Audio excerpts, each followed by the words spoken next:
Hello, everybody. Welcome to Nintendo Pow Block here on Boss Mission Network. I'm your host and lots of excited Eddie V. Join me, the one, the only. Sorry, because I gotta pay respect to this person. The one, the only, Bossman himself, Mr. Corey Dirrig. Hello, good sir. Who's respecting? I'm respecting you. Meh. That's doctor respect. That's what Ed is. Ed's doctor respect.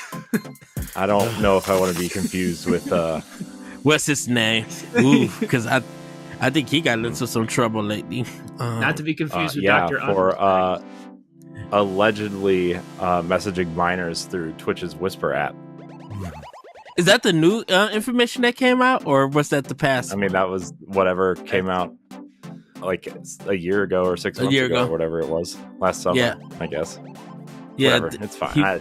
His name was in the news lately, and I'm gonna leave that where it's at. You can research it wherever. But everybody, we are welcoming back this guest. He knows how much I love him, how much I respect him. You can check out our EXPs.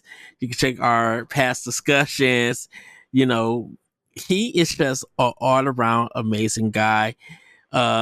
I love when I get to engage with him, do multiple conversations. He's a former co-host of the Crossroads PlayStation podcast. Everybody, please welcome the one, the only, the amazing Austin Campbell. I have to take a breath because I have to make sure that I do it just right. I was almost going to offer you my inhaler. I didn't know if you were going to run out of breath there. So it's good to be here. It's good to be here. Yeah, me and Ed, lots of conversations, sometimes all in one conversation. One conversation is like, you ever have those text messages conversations with someone and it's like you're having two different conversations at the same time. Me and my wife do that. Me and Ed, it's like 5. That's me and Corey. That's me and Corey on a daily basis. Yeah, every day. Like, man. Well, what happens is like I'll text Ed something and then I have another thought, and by the time he replies, I have already ADHD'd out and like messaged him about something else. So that's what medication is for. Oh wow! Yes. Yeah, it's fine. If you take it, you gotta take it. You gotta take it first. Oh, I take it. It's you good. want it? Okay, good. Yeah. Sometimes it's delightful. Sometimes people are like, "Yeah, I got medication." I'm like, "Yeah, but do you take it?" No. Oh, okay. Are you okay? You got it. Right. That's well. What we call dude, that. If I don't take it, my whole day is ruined. It's gone. People who have pills that don't take it are what we call moneymakers. Sometimes. Wow. Depending on where you live. Yep. Fair enough. Yep. We actually had customers at my job get their like medication, and you know how they selling it to other kids and stuff. And one of these kids was just trying to come in to get a refill, and our pharmacy had to deny him because he was just like, "We just gave you a refill 2 days ago. You had 30 pills. What did you do?" You just like, "Well, I lost them." And they were just like, "We're not giving you another refill at all." Yeah. Just like, I mean, they're really strict on that. I mean, I went in because I don't know what happened. I must have taken like 2 in one day a couple times because I forgot or that I took it already or something. And like I went in like 3 days early to get mine, and they wouldn't give it to me. Really? That's crazy. Yeah, they told me I had to wait 3 days or have my doctor call them. But by the time my doctor called them, it was like 3 days anyway. So it's like, just wait. I can believe it. When my wife, she worked for a vet clinic, people took dog medication and they would try to get refills on it. It's like, this is way too fast. Like dog medication. They would take dog pills that had the same kind of effects. So it's... Yep. Yeah, we have... Pharmacists, we salute you. Doing a good job. We do salute you. Us as managers. Best pharmacist. Shout out to Stephanie. I got excited. I saw Stephanie on the show notes, and then I was like, "There's no Stephanie. What happened?" Yeah, not this week. She was on last week. Oh, okay. Yes. Yeah. Sorry, everybody. I know you enjoyed that. She'll be back. I promise. She will. Just not tonight, or today, or this morning, or whenever you're listening to this. Or this lovely Monday morning. Yeah. Yeah. We're gonna guess that you're listening to this on Monday morning. You want to start You your better week be off listening right. to this on Monday morning or watching. Yeah. Yes. Starting Come your watch week the off premiere. Oh, good times, huh? Yeah. Well, Austin, before we get into the show, what are your initial thoughts about the Switch 2? Oh man. I'm not gonna lie, when I saw the trailer, I was like, cool. But then I was like, I guess I was just half watching it because someone pointed out the new Mario Kart game, and I was like, oh, all right, well, I guess I'm getting a new Switch. And that's all I need to know. It's Mario Kart. New Mario Kart's coming out. And I personally love the new look. I like the little round characters that they got going on. Donkey Kong's little weird, little special, but Little Donkey Kong Jr. going on there. yeah, so that I can learn to live with that. I'm very excited because this is still, I still have it's day one Switch, and it is getting hot. It is getting very hot to play in my hands, so I don't even hold it anymore.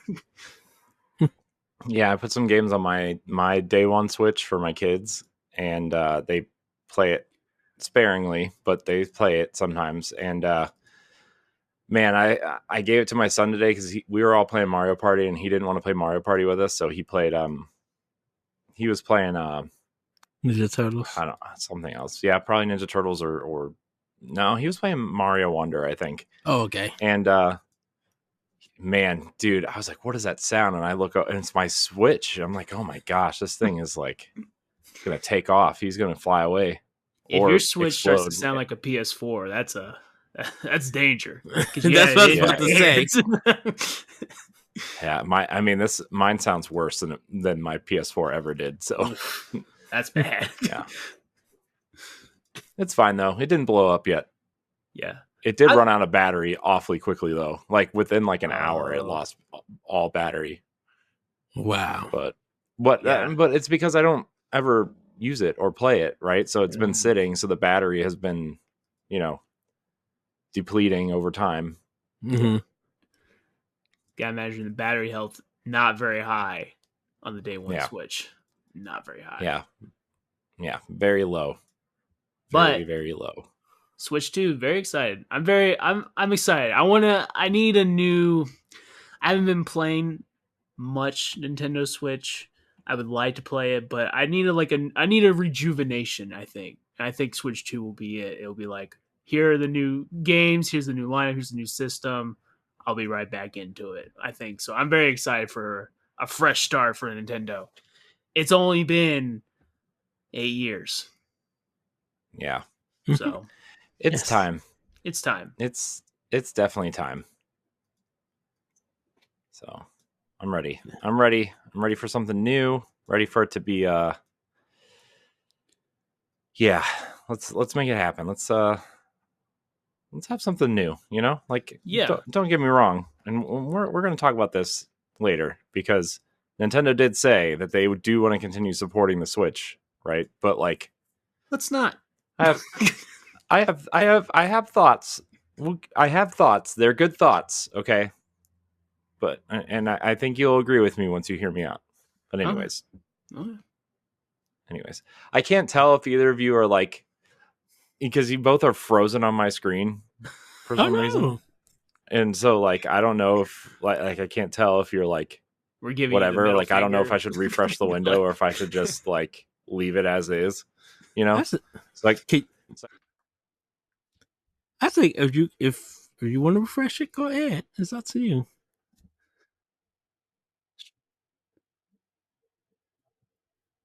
Oh. He's coming back. There he goes. I hope that worked. Now you see that Ed took his shirt off.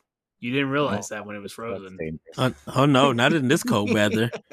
Oh no, not that. You're not one of those towns that goes and dives in the river butt naked just to say that it's cold outside. Oh, I do not live in the city of Chicago. That's They don't do that mess. That's all y'all northern folk do.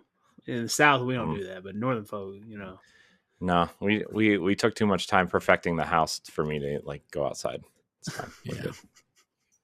That's some crazy Midwestern stuff that I don't touch. The hood folks like me, we don't touch that.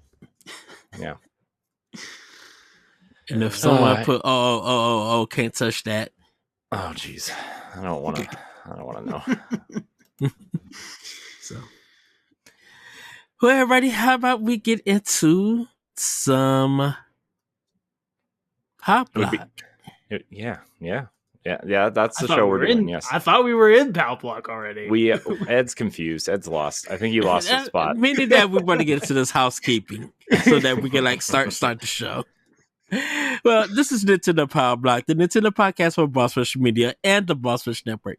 You can catch us every Monday morning on your favorite podcast app, on YouTube, and on our free tier over on Patreon. If you want to support us, you can head over to patreon.com/Boss Rush Network, and for as little as $1 a month, you get 2-week early access to Expansion Pass, 1 month early access to Video Game Book Club, exclusive access to Power Block 1-Up episodes, and more.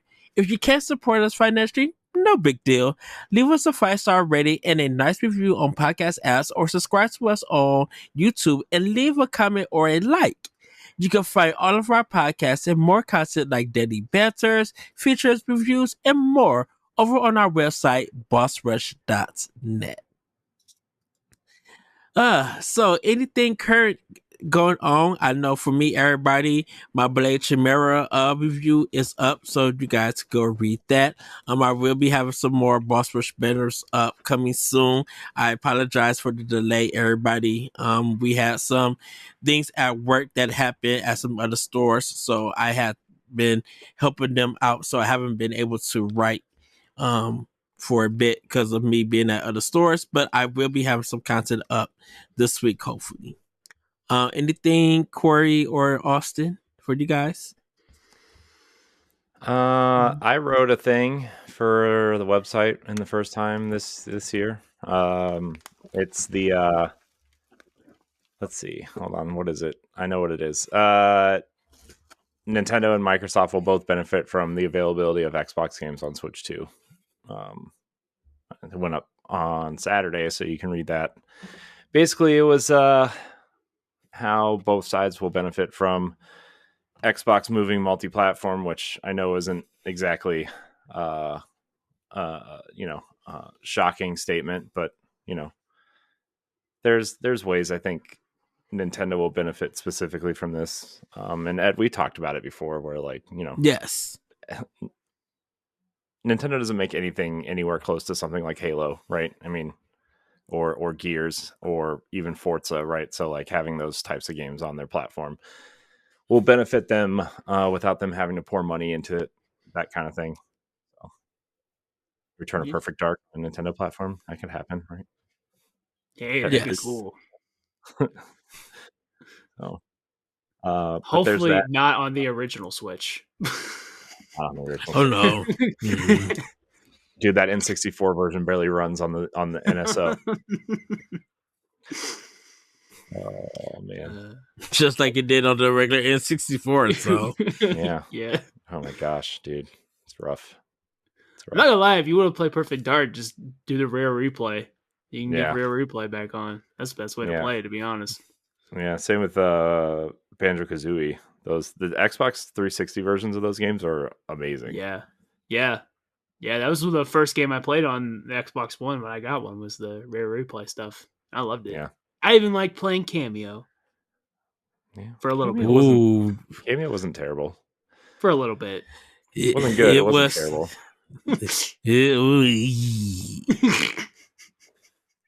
I played it on rare replay. Ed's just mad that it got moved off of GameCube and became an Xbox 360 title. Oh, they could keep that on 360. I was just like, what is this nonsense? If it Ooh. was on GameCube, Ed would have been like, Cameo is the most underrated game of all time. It didn't get its No, because I love. didn't like Star Fox Adventure from Rare on GameCube. I did. Not really. Yeah. It was fine. It was okay. It was questionable content. It was okay. At best. Yes. Man, I still have the N64 box where that was Dinosaur Planet. Uh-huh. And it had Dinosaur Planet on the back of the N64 box.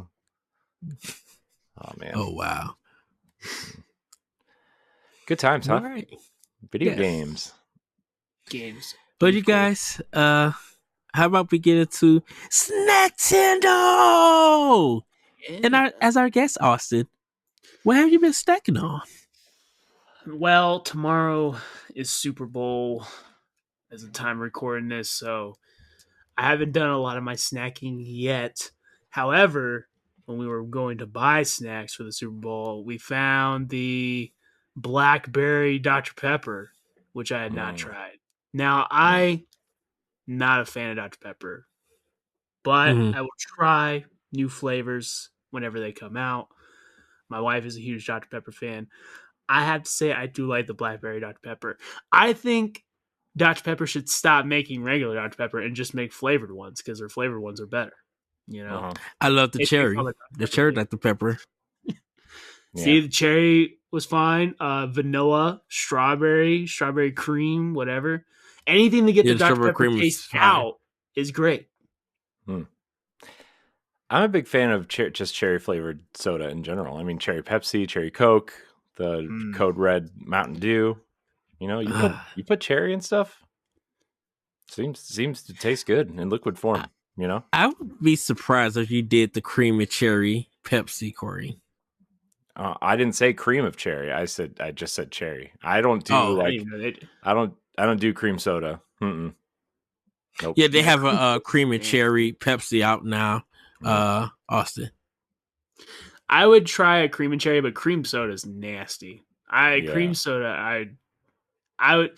You never seen that meme where the guy's crawling through the desert? If I saw a cream soda, no, I'd die. So I will say when it comes to cream soda, I'm a Aldi's kind of cream soda because I grew up drinking Aldi's cream soda.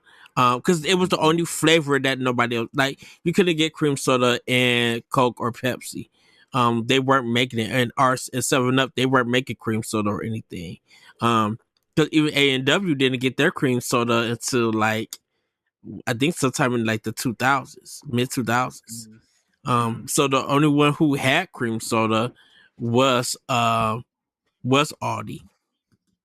And Dominic's and Drills might have had their in grocery store cream soda, but Aldi's was if you wanted cream soda, they're the ones that had it, and they was the best. Still a no for me. Yeah, it's too sweet. It's too Really? Yeah, I'm underselling how much I would drink Dr. Pepper way before cream soda. I can't. What was the first cream soda that you tried? It was probably either A&W or IBC. Those are the two big ones. And I like IBC root beer. I like A&W root beer. But cream soda, just nope. No. It might have been, I think for a lot of people, it might have been A&W cream soda. I know Barks make a cream soda, but they still didn't make it into the 2000s. Later on in the 2000s.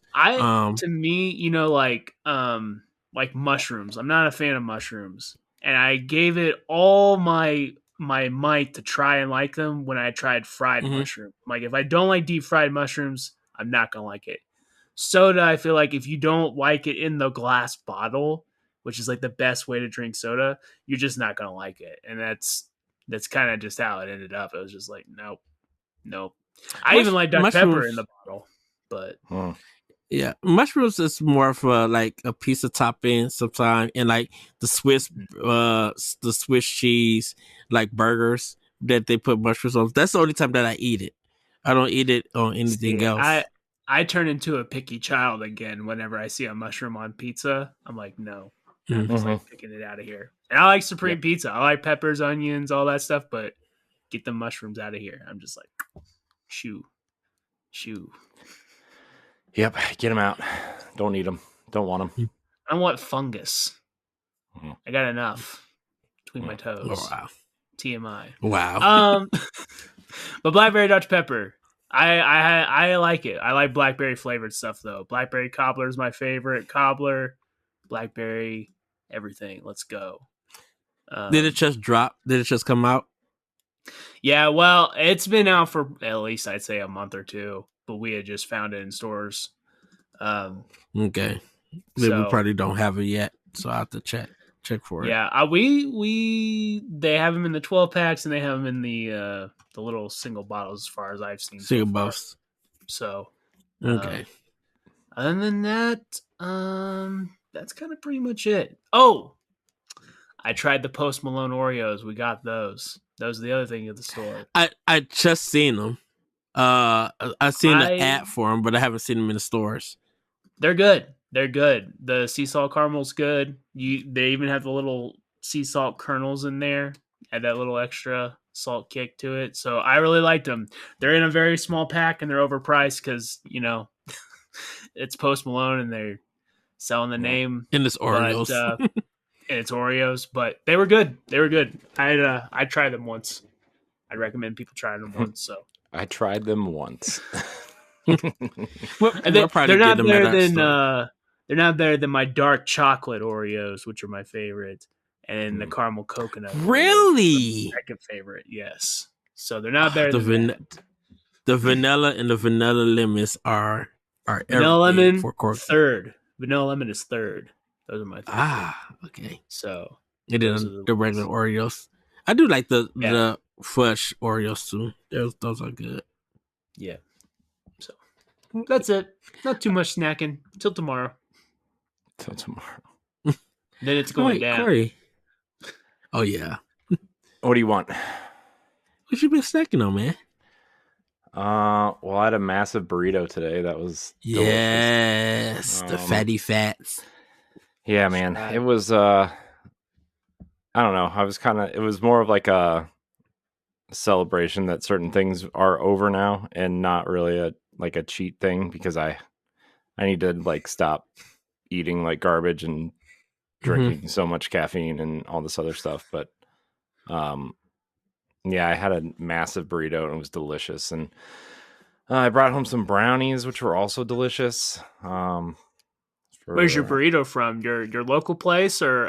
Yeah, it's from a place called Casa del Rio. It's like a local small chain. I think there's like 3 or 4 of them. Okay. It's kind of like if your local sit down Mexican restaurant was like Chipotle. Gotcha. It's that kind of like, you put together your food items, but it's like traditional sit down Mexican restaurant style food and not Chipotle food. So, it's really good. My wife gets a taco salad, which I also had some of that as well because I'm fat and she didn't finish it. Salad doesn't count. Salad's no calories, as far as I'm concerned. Tell that to the thick, puffy shell that was crispy and delicious. Sometimes you want to get the salad just for that shell, dude. That's the only reason why I don't get it is because I know my wife's going to have a ton of it left over and I'll just eat that. And like the fattest part is like I save the stuff that falls out of my burrito and I scoop it up with the taco salad shell. And just look around, just be like, no one's looking. No, everybody's looking. My kids are looking. My wife's looking. It's fine. Look. My wife signed up for this. Okay, she's free to go whenever she wants. Okay, this is what she signed up for. Okay, if she didn't know, then she's I don't know, wasn't paying attention. which is Wow. Listen, sure. on me and my wife's first date, I didn't hide nothing. We went to Olive Garden. I ate multiple breadsticks. I said, "Hey, they're free. They're not free, but they keep coming. So they Right. keep coming. I'm gonna keep eating as long as I'm still hungry." So Right. Why wouldn't you? They're great. I mean, endless breadsticks. I mean, And they're buttery. Good. Oh yeah, Nice and soft. they're fresh. They're amazing. man, good times. Mm. I mean, endless breadsticks and salad is like the greatest deal ever. Oh yeah, when it's soup salad yeah. breadstick time, it's like, well, used to be $6.99. It's probably like $8.99 now or something like that. But still, it's a good deal. It's probably more like $12.99 now. Yeah. Good times. Love it. Love it. Ooh, excuse me. Anything else, Corey? I don't think so. So I gotta say, I really like that monk fruit Red Bull, Mm-hmm. but it's like I can't buy it in bulk because it's way too expensive, and like I can't be buying it from the gas station every day, you know. So like I have to like drink it sparingly, but Yeah. oh my gosh, going back to like I have a regular one open right now, and it's like what am I doing? You know, Monk it's like fruit Red Bull. This is new yeah. to me. Mhm. Yeah, it's like this it's like this natural fruit. Yeah, it's like this natural fruit sweetener that's not sugar, but it's also not the processed sugar. I mean, it's all Yeah. Like processed. It's kind of Red like Bull, right? But, like, stevia or like stevia type deal. no, it's like no, it's like mm. a real thing. It's like something that grows in the ground. But Yeah, extract. Yeah, it's monk fruit extract and sweetener. yeah, I don't really know how Huh. to describe it, but it's amazing, man. It's like I never want to go back to regular Red Bull ever again. Huh. It's that I good. see. I'm not a Red Bull guy, but my wife drinks Red Bull, but I was always a Monster person, and I would always drink the zero ones, and I didn't like the regular Monster. I would only drink the Mhm. zero ones. Mm. So Yeah. I figure Red Yeah. Bull might be the same way. Which I've gotten off energy drinks. I only drink one, maybe two a year now. But Two. when I was Oh man, drinking, I drink one or two a this- day. Yeah, this one is the zero Red Bull. I think that's the only monk flavor, monk fruit. I think it's only for zero. I'll have to find it because I'll get one every now and then just to try like different flavors because I actually So, like I the found- flavor. I But- found the one that I found was at Target. Okay, I'm at to look for it. it's Red Bull Zero. man, it's so good though. I need to get some more. I need to figure out where I can buy it in bulk that's cheaper than like, you know. $25. They probably don't got it at like Sam's or Costco yet, do they? I don't really know, to be honest. So right now, I think it's just the single ones. Because we haven't even got it in package form just yet. I think because it's a new kind, I think they just do like displays and like sometimes in the coolers and stuff. I think it's just the single ones for right now. Yeah, if they get popular enough, they'll start getting in bulk more. Yeah, because Yeah. mine's is a 12 ounce that I found. That's the only size that I found was a 12 ounce. Yeah, that's the only kind I find too. Well, there's the 8-ounce ones too, but who's drinking that? You know, look at me. I'm a large human being. That's not going to do anything. Yeah. That's a swig. That's how I had it. I was like, I've got to get the big can. There ain't the little one's not doing nothing. Yeah. Like, Plus, I'm always thirsty. Like I just drink a lot of liquid. Period. If I get water, it's in a big can. If it's everything's in a big can. Big deal. So yeah. So yeah, that stuff's so good though, man. I gotta find it. Now I gotta go look for it. the last Red Bull I had was that iced vanilla berry, and it was pretty good. Oh, that one is so good. I've never had any of the flavored ones until now, and the only reason why I tried it is because they were out of the other, like the normal ones. Oh, the sugar free ones. Yeah. Yeah. Okay. I'm looking at their website now. I didn't even know about the wild berries one. Coconut berry is my favorite. It's if you like coconut flavor, Is that the it's white one? yes. If you like coconut flavor, Okay. it's a strong coconut flavor. If you don't like coconut, don't get that one. Yeah, those flavors I haven't tried yet.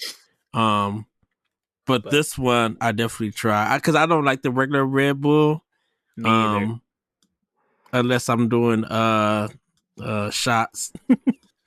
Oh yeah.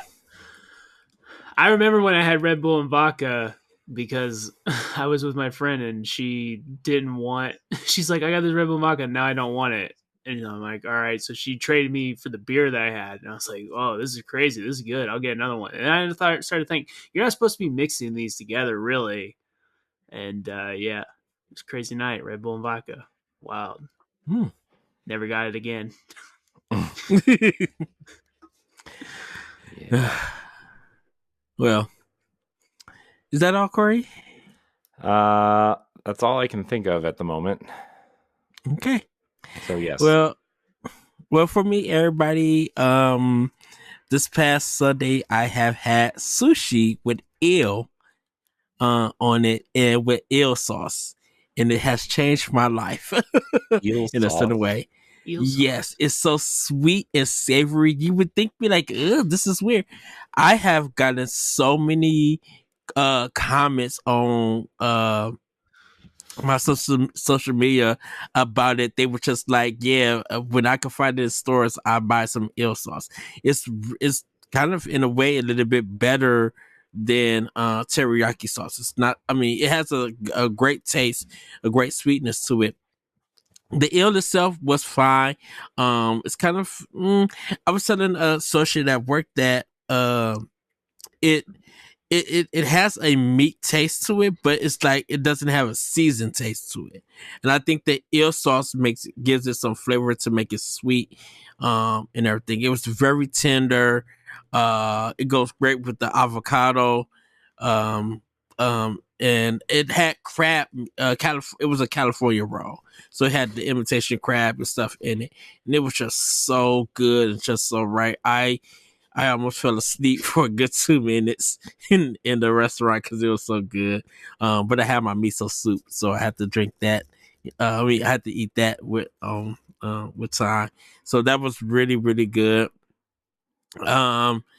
They had my banana drink at the Chinese or the Japanese market, so I was so happy to have some of that. Had the Katina chicken bowl from Taco Bell mixed. I actually put mild sauce in it to mix it up, and so good. So, I had Taco Bell. My associate ordered me a cheese pizza for Domino's, so that was really good. Had a chicken parmesan also from Domino's, which was always good. And then today, the day of the recording, I had a chicken sandwich from Checkers / Rallies, and some of their seasoned fries, and that was delish. So that's pretty much what I've been snacking on. We don't have our Easter snacks out just yet, so I'm waiting to see what we get from new for Easter. We still got our Valentine's Day candy out, so nothing is different with that. It's gummies, chocolates, there's all of that stuff. So I saw Peep cereal at Walmart today. They already had some Easter stuff out at our Walmart, and Peep cereal was on it. I was like, no. I still don't understand why that's a thing. It's popular. It's still a thing. It's popular. I don't know if Pepsi's going to do the Peeps Pepsi. It'd be interesting to see if they did. You know what? It grew on me. Definitely when it was like $1.05. To be fair, though, I was weird because I liked the Fire Pepsi because I like cinnamon flavored. So, and no one, I feel like no one liked Fire Pepsi. The cinnamon Mountain Dew was disgusting. Oh, I didn't have the cinnamon Mountain Dew. I don't remember that one. Yeah, it was that one, and then it was the flaming hot ones. of the Mountain Dew. And I'm like, have you seen the Flamin' Hot Pickle Cheetos? Mm-hmm. No, I have not. I've seen them online. I've never seen them in store. I'm gonna have to try those. Flamin' Hot Dill We Pickle. have we had the golden sriracha Doritos and the cheese pizza Cheeto puffs. That's the last time kind of chips. Yeah. So yeah, that's the last ones that I've seen. So that's all I've been stacking on. So and the M&M peanut butter and jelly M&Ms I tried. It's fine. Like I said. One of our associates was peanut butter and jelly in the same M&M, or are they peanut butter M&M and jelly M&Ms and peanut butter and jelly in the same M&M. Okay. Yeah. So they're the size of the peanut butter M&Ms, like they're a little bit big, and so you can taste the peanut butter, and then inside the peanut butter is the jelly flavor. It's like I think it's a grape flavor. Something about jelly not being in the fridge bothers me. Like, if you are used to eating Smuckers, that's the taste of like it. the Uncrustables or the Smuckers. Jelly. Yeah, those or I think Smuckers make the jelly and peanut butter all in one jar.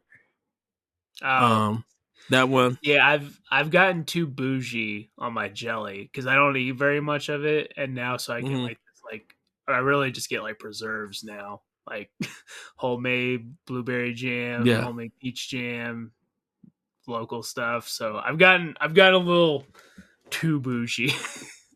Had you did it with butter, like jelly and butter together, like on the biscuit or something, Austin? I have. I feel like the butter's just another fat that I don't need, but it's good. Yeah, I never knew what the combination was for. I thought it was just something like, I think if you just want to taste something different or just have the snack taste. If you got like salted butter, you get a little of that sweet and salty together. Unsalted butter, I'm not sure what it really does, but to me it's just unnecessary. I could just deal with just jelly on a biscuit's good with me, you know. Okay. I don't know how many people still do it. I think I was just wondering if that's like people just do it as like a snack or something. Nothing major. I dated a girl that put egg yolk on her toast and jelly. That was like, and that was the thing. I think me and Corey both made that face like. My dad did that. Yeah, so it is a thing. I've heard more people do it now, but I just was like, no. I know. Yeah, I wouldn't like that egg. But it's like, are you talking about like a raw egg yolk or like? So like if you get like a sunny side egg, like a dippy yellow egg type thing. Yeah. You take like the yellow yolk and start putting it on the toast, and then the jelly on there. I was like, yeah, my dad did that. My dad did that when I was younger. Yeah, he probably still does it. I don't know. I haven't lived there in like, once she revealed that to me, I started noticing other people doing that, and so it is a thing. I'm gonna need you to cook my egg sunny side up or something, or scramble and then throw it on the toast.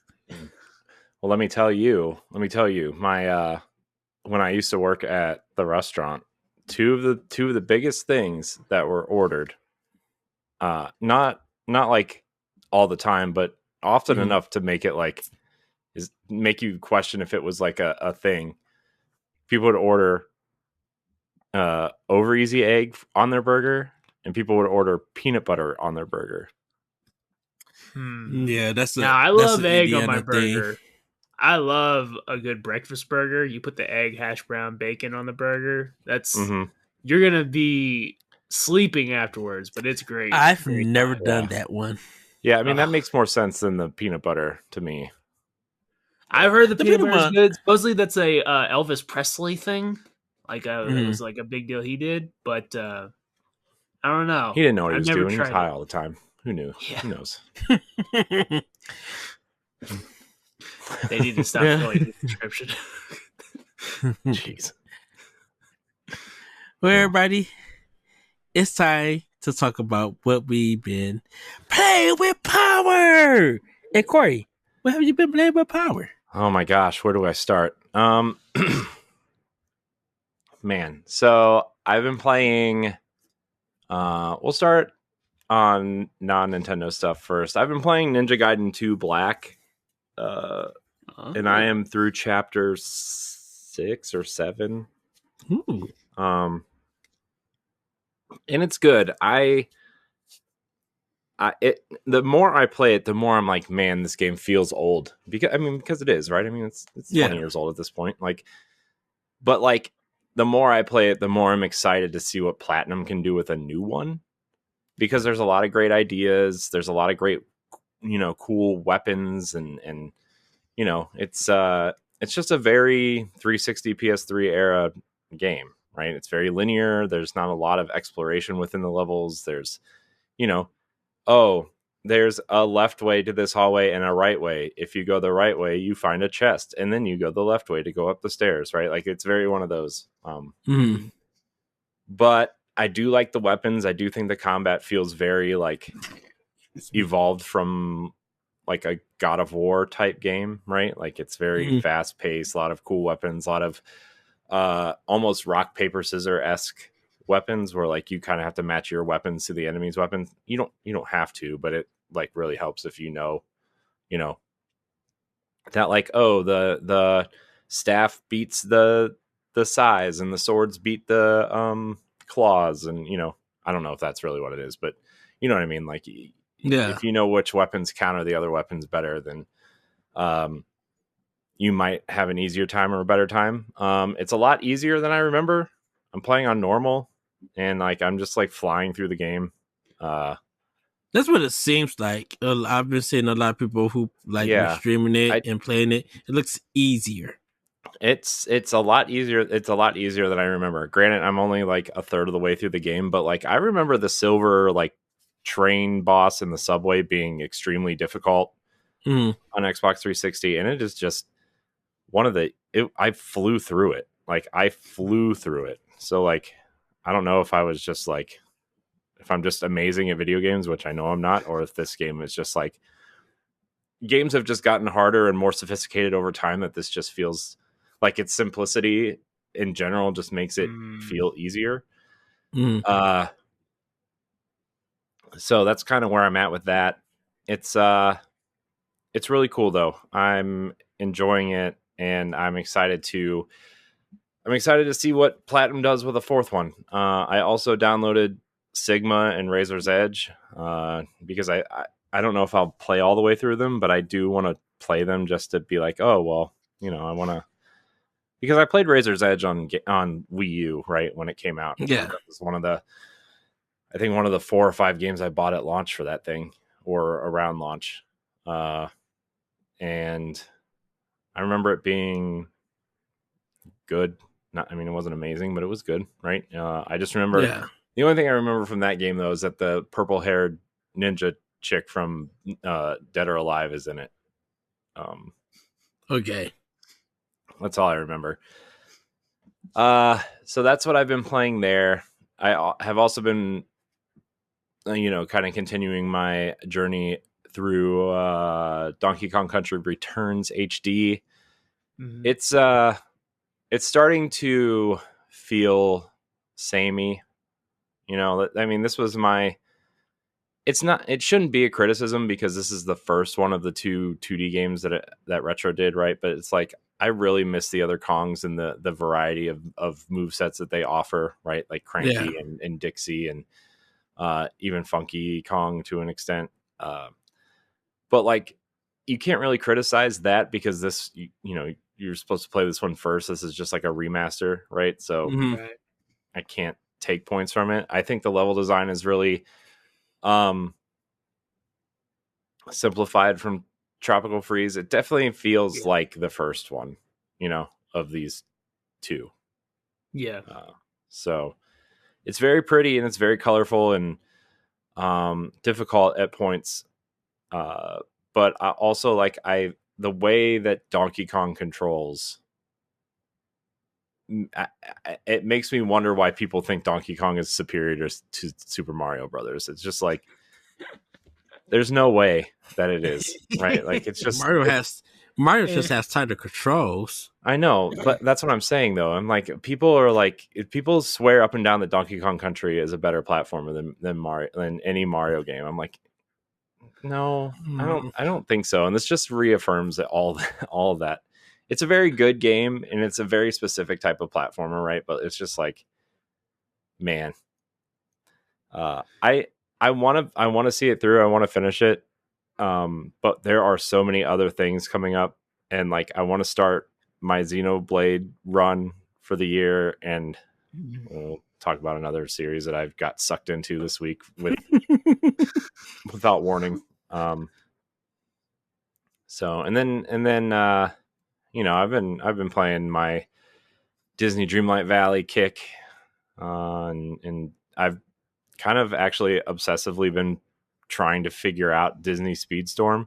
I'm playing it out of spite because of the monetization and like I'm trying to like optimize the not paying for anything route of getting these characters. It's not working very well because they want you to pay for characters and like every week they have a max out deal, right? Where like you can this is a straight up like RPG racing game, right? Mhm. All the characters have levels. As you progress in levels, you unlock different powerful moves that you can use on top of the items like Mario Kart items. And so like and then as you level up your character, those moves become more powerful, but then you can also like level up the moves. But like there's specific currencies that you earn to level those up, but then you can buy packs of the currencies. I think a rule for me is if it has more than 2 currencies, I'm just out. If there's more than 2 currencies, I'm gonna do. There are 6 currencies in this game. There's the generic character leveler called shards. They're the generic ones that can be used across all characters. There are the character specific shards. There are the crew member shards, which are like the little add-ons you can add on to your character, like kind of like badges that adds, you know, perks to your characters. Like, oh, you know, this character adds, you know, 2% acceleration or whatever, Right. those types of things. Then there's the seasonal currency, which like whatever season is going on. Like right now it's the Incredibles. So like the Incredibles seasonal currency is the currency that you're supposed to use. Then there's the blue Speedstorm currency, which is what you use to purchase characters, right? And you can earn that by playing through the game, or you can buy the currency. Yeah. Then there's the yellow Speedstorm currency, which you use to buy like the levelers for characters, which you can unlock through the game, but also you can buy that. And then there's the what do they call it? The vanity currency, which is like, oh, you want your cart to be a different color? You can spend this currency, but you can only earn that through the game or buy it. You can only buy that currency with a different currency. Oh no! So it's like, what are you doing? And then so the thing is like what I was getting at was every week they have a maxed out character purchase deal. And to buy a fully maxed out character, just one character out of the 82 characters that there are, it's $40 to buy a fully maxed out character. You can buy a gang with that. No, yeah, I know. I'm aware. So how many hours do you think you'd have to do just to max out a character just by playing the game? Like, well, according to my Switch, I have put about 15 hours into the game, and I've only used primarily, aside from the characters that they make you use to in like different cups, you know, whatever. Sometimes certain races they make you use certain characters. Right. I've used Frozone, and I've used Anna from Frozen, Mm-hmm. and I have them both at level 23 at a 2-star. So like every 10 levels, you get a star attached to your character, and the max level is 50, so that's like your 5-star character. And yeah, Jeez. I haven't put a single Wow. penny into the game though. Hey, So, I'm rooting for um, you. I mean, I don't know how much longer I'm gonna really play Play this the game. game. I needed to figure out if it was possible to like be a sane person and play this game without spending any money. Yeah. And here's the thing though, is like mechanically it's a really great racing game. It's like Mm-hmm. I would actually put it up there mechanically with Mario Kart 8. Like it's really Ooh. fun to just play. Yeah. But the amount of things you have to do to get it to like a playable, like your character to a playable state where you think you can win Mhm. is just like I said, I've put like 15 hours into just getting 2 characters to a playable level, you know. Yeah. That like 2 useful characters that you would want to play as. Like, yeah, okay, you get Mickey and Donald right off the bat, and they're like great starter characters. Like you will always feel like you can win with those characters. Okay, great, whatever, fine. I have 4 characters that I could probably win with. But like it's just like, man, mechanically, if they would have just sold this as like a $60 or $70 game with like, you know, oh, here's a DLC pack, like here's a $15 DLC pack for the Little Mermaid, and you get Ariel, Eric, Ursula, whatever. Cool, that would have been awesome, right? Because like the music is good, the music is awesome in the game. If you're, especially if you're like a Disney fan, you'll recognize the tracks, but they're all like remixed house music style. It's really good. The tracks are really good. The Pirates of the Caribbean level is awesome. You're racing and you see 2 ships battling each other, and like it's really, the stuff that's going on in the levels is so cool.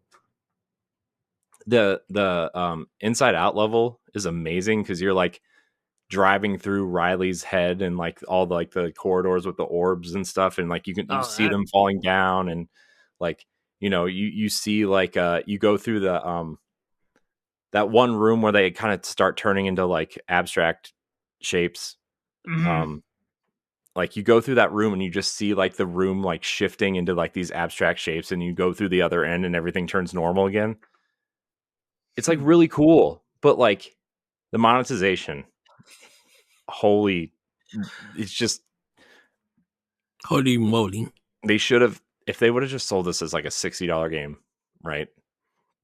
It would have been awesome. It would have been amazing. They would have made so much money. But like, I mean, I'm sure they're making a buttload of money now, right? Whatever. Yeah. But I played the tutorial and I really liked it.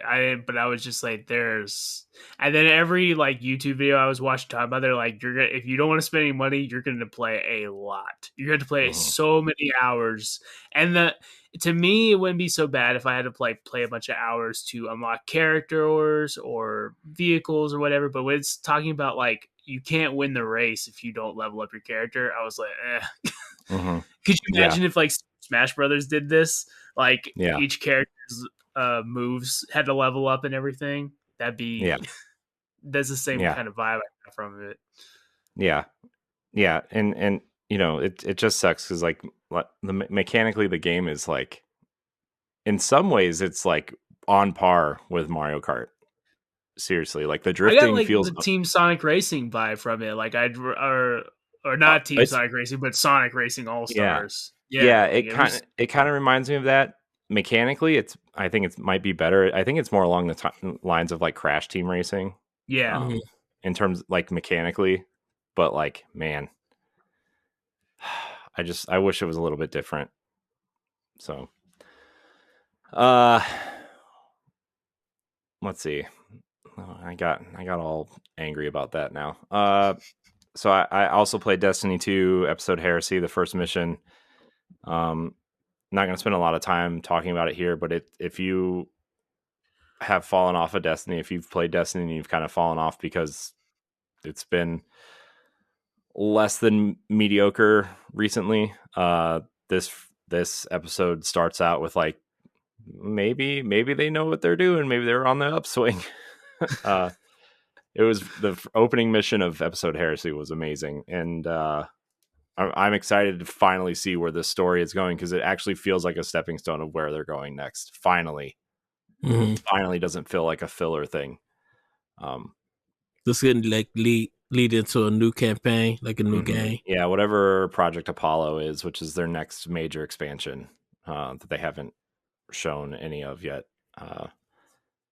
So that's been fun. But the major thing, the major things that I want to talk about, and we'll talk about them more in depth later. I've actually been playing Nintendo's mobile games recently. So I actually started playing the Pokemon trading card game, Pocket, whatever it's called, just opening packs, because my kids like to open the card packs, and you can open 2 a day, right? And then if you complete missions, you can open more. But like, so I let my daughter open one, and I let my son open one, and when we complete missions, if I can open a third one, I'll open it, whatever, because I don't really care, but my kids love it. So and it gives them a rush of like seeing which ones they got. Like, yeah, I don't know who that is, but that's cool. I'm glad you know. I'm just waiting for my shiny Charizard, and I'll be on my way. Delete app. But the two I've been playing kind of religiously the last week without whatever. I've been playing Mario Kart Tour, which is when I texted you. I think Nintendo could actually pull off live service. That's sent you that. And then the game I'm absolutely addicted to right now. Yes, I know. I'm aware. I'm 8 years late to this party. But Fire Emblem Heroes, oh my gosh. It's so much fun. I'm having a blast playing it, and I haven't spent a penny, and I've probably spent like 15 hours, 20 hours on it at least. Like, it's on all the time. Like, I'm auto battling all the time, So the things with the mobile games now, which might have happened a long time ago, I just haven't played them. I played Fire Emblem Heroes when it first came out, right?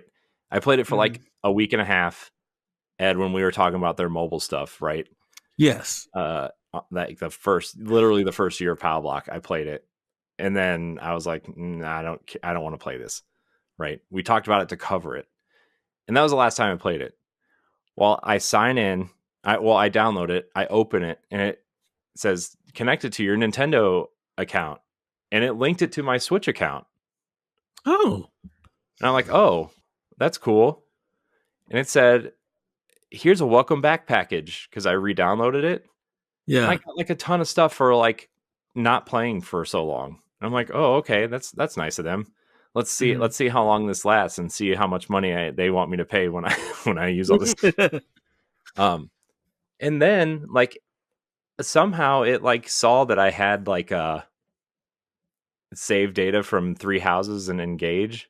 Yeah. It's like, oh, here's like some not like season passes, but like, you can trade your orbs in for characters from these games, like special versions of these characters. And I'm like, oh, well, that's neat. Okay, cool.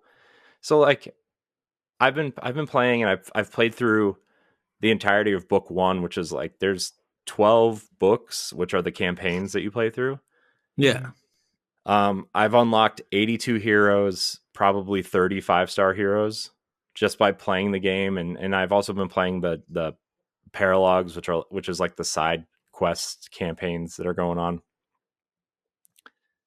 I haven't spent a penny, and I've gotten like almost every character that I've wanted in a 5-star capacity. Like, I unlocked Byleth last night. The Vengeance. There's multiple versions of each character, which I'll get into that.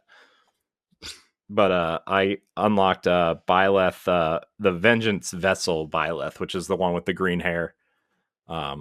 There's the green-haired version, then there's the regular blue-haired version, and there's a male and a female version of each one. And then each seasonal event that has come around, there's a version of that. Like, here's Byleth in a sexy anime bikini, shuffling around with a towel around her, whatever. And it's like, okay, well, which we'll get to that because I unlocked Mercedes from Three Houses. That's very like, somebody saw me playing this right now. They might be thinking I'm playing something different. We call it interesting art. I also unlocked a Camilla, the character with the purple hair and like the very large assets up front, we'll say. Yeah. Yeah, I unlocked her from a seasonal event, just from a random pool with literally just a towel around her waist and her top. I'm like, oh, neat. Interesting art. Yeah, but dude, this makes me really want the 3DS games to be ported up to the Switch, or like just have like a collection. Yes, or, please. or something. Yes, like please. Like, I love Three Houses. Don't get me wrong. It is the best Fire Emblem in my opinion. But like the charm of the pixel art characters on top of the hand painted map, with their little like anime art picture, like silhouette or pictures when they're talking, right? Like, yes, it's just like, oh man, Fire Emblem was so good then. Like, this was like, it's just so good. A lot of people want the series, like the old games, to come back. Yeah, well, I was hoping to come to Switch. I don't need all that. I would just like ports of like, give me the Fire Emblem Fates trilogy of campaigns, right, in one package, because you can't get Revelations anymore. Yeah. Which is a rumor that popped up the other day about Fates again coming to Switch this year. Well, I know that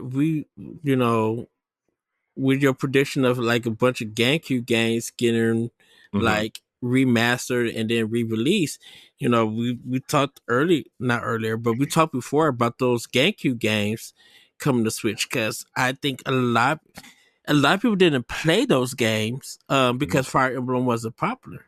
And I know the GameCube games are hard, but I think if they would re-release them now, I think they could do 1 million plus in sales. Well, plus if they re-released them, they would remaster them, add quality of life stuff to them, right? So like there would be whatever. But like, I think Fire Emblem Engage is a really great Fire Emblem game. At least that initial campaign was like, it felt like I was playing a real Fire Emblem game, like one that was like really thought out and planned, and there's a story, there's a beginning and like a conclusion. I would say an ending, but it has kept going, but it feels like it concluded, and like adding the the past characters feels natural, unlike Engage, which is like, well, put a ring on it and like, the old characters are magically back, so yeah, man, and Fire Emblem Engage is really fun. It's I like I said, I've unlocked almost every character that I've wanted, except for the female Shez from Fire Emblem Warriors, which she's in. There's like 3 versions of her, and for Fire Hero. Yeah, Fire Emblem Heroes. And there's 5 versions of Lucina that I have not unlocked yet. Like one, I would just like one. But those are the only 2 that I can think of that I haven't unlocked a 5-star version of yet. I told you in our chat, I was just like, you about to go on a Fire Emblem run. And I know I am. My 3DS is plugged in right now. I just have a feeling Fire Emblem is going to become a big talk. In a couple of weeks, and just out of the blue, people are gonna be like, I think needed something to play, and Fire Emblem was that game. I think Fire Emblem is gonna launch not launch, but like be a game within the first year. I have a feeling the pirate one, they better be making that pirate one, because there's a pirate season in this. There's a whole season, and all the characters have pirate costumes and weapons and animations, and there's pirate ship levels that you fight on. Pirates are hot right now. Yakuza. Yeah, but this season, like, you can see when all the seasons came out, and like they do the thing that you can continue to unlock characters from that season. Maybe not the upgrades and stuff, but you can unlock characters from that season long after it's gone. Oh, And that's like, yeah, and I'm like looking at these characters. I'm like, man, this came out around the time that rumored Fire Emblem Pirates game was in like 2022. Ed, you and I were talking about that. Yes. And I'm like, they did it. It's just in the mobile game. And like, oh, man, if they did that in the as like a launchier game, I'm telling you, man, that would be cool. That'd be really cool. Also, I'm afraid that they would do like a Genshin Impact thing with Fire Emblem, but they totally could. They could totally get people with that, and I might be okay with it. Which I think they're gonna probably do Genshin Impact on Switch too. Yeah, because they announced it for Switch, and then they're like, "We're delaying it," and they never put it out. So, shoot, they announced a lot of stuff for Switch, and that never came out. Yeah, but I'll stop there until later because I know I've been talking about what I've been playing for way too long. But the mobile stuff has been very interesting to play, to say the least. Yeah. Well, I just if you have a I downloaded Fire Emblem right now while you're talking about it. Yeah, I'm like, man, this is really fun. It's really, I don't know. I had enough things to like level characters up to like level 20 and start like and that's kind of how I blasted through the original campaign, was like I leveled like 4 characters right away up to level 20, and the max level is 40, which I leveled Byleth up in a day. Just by doing the paralogs or whatever. But yeah, it's great. I'm having so much fun with it. I would not unlock heroes in front of somebody that you care about, though, because I have seen enough cleavage and anime body parts to like, I told my wife, I'm like, look, I'm playing this game. I really like Fire Emblem. It's not usually like this. This is a mobile game. You know how it goes. If you see something, it's not porn. I promise. I'm just playing a game. She just kind of looked at me like, what are you talking about? Because sometimes I talk to her about video games, like I talk to you guys about games, and I'm like, but then I'm like, she doesn't know what I'm talking about, so I need to add something in there to like, when I was it's like a Housewives episode. I was playing Nier Automata. I was like, should I explain to my wife, like, real quick, just like, hey, this game's really interesting. I promise you, the story's like really great. It really is, but there's also just constant upskirt. So yeah, if you see trophy on play, isn't there a trophy for that? Yeah, which I wasn't going to talk about this, but my goal is to eventually platinum that game. But I'm going to get every trophy except that trophy. I'm just going to I'll be like, yeah, I didn't do it. And then I'm eventually just going to do it, get the platinum.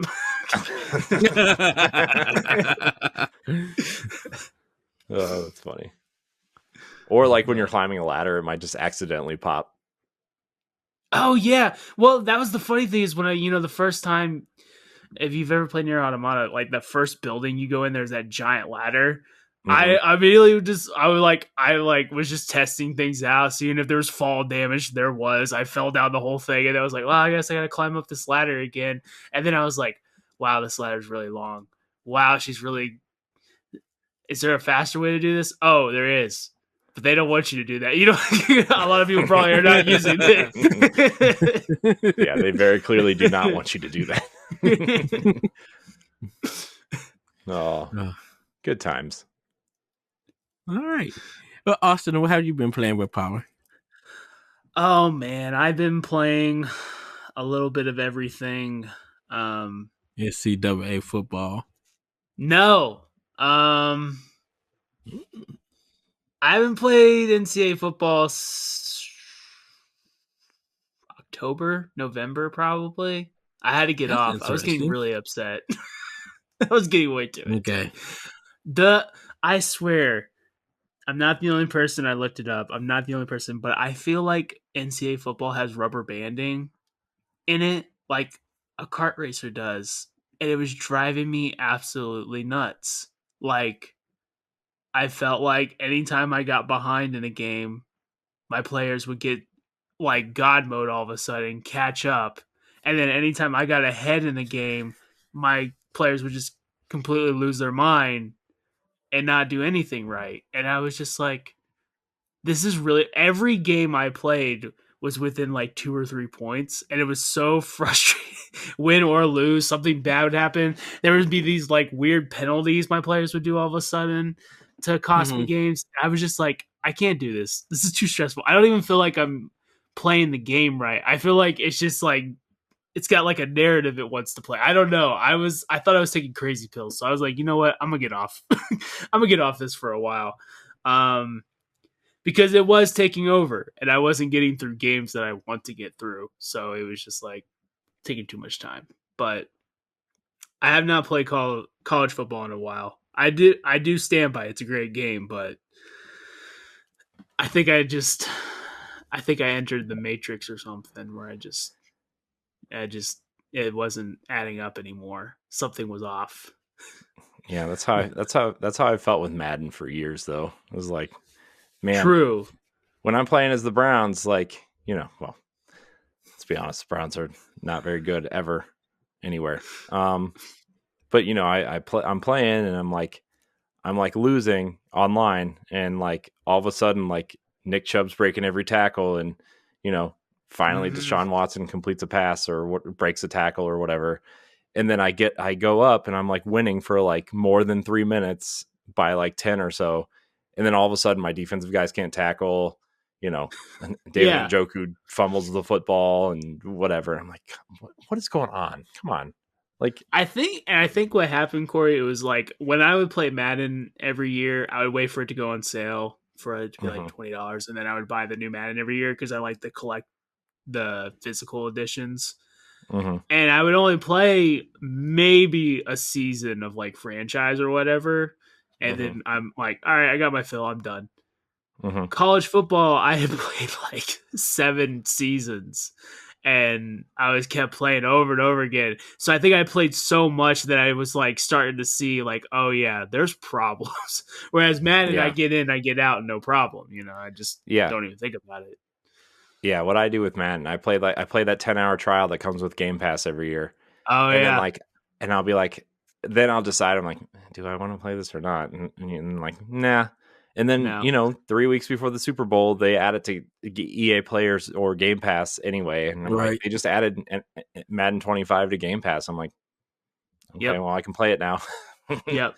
Well, it's $20 on sale now because of Super Bowl week. So this is probably about the time I usually pay for it, because I just like having like, I have like all the NBAs and all the NHLs. Like I wait for them to go on sale. So I have all the disc versions of it, because those things are just collections to me, because GameStop won't even take them whenever you like trade them in for anything. I just like to collect them. So it does look cool though. Like especially because like I was over, or I saw my friend's like shelves, and he has like from like Madden 2001 on PS2 all the way through like now, and I'm like, man, those boxes, like there's something about that logo that's super iconic, especially when you like look at the years, even though the games have kind of like meh, whatever now. But like, man, Madden was that was a time. Madden on PS2, man. Oh yeah, Madden PS2, Madden 08 is still my favorite, which I'm a little partial because Vince Young was on the front, and that's my team, that's my guy.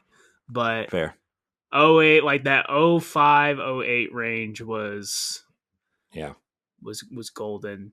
10 was good, and then after 10, I feel like it started going down. But anyway, what I've been playing,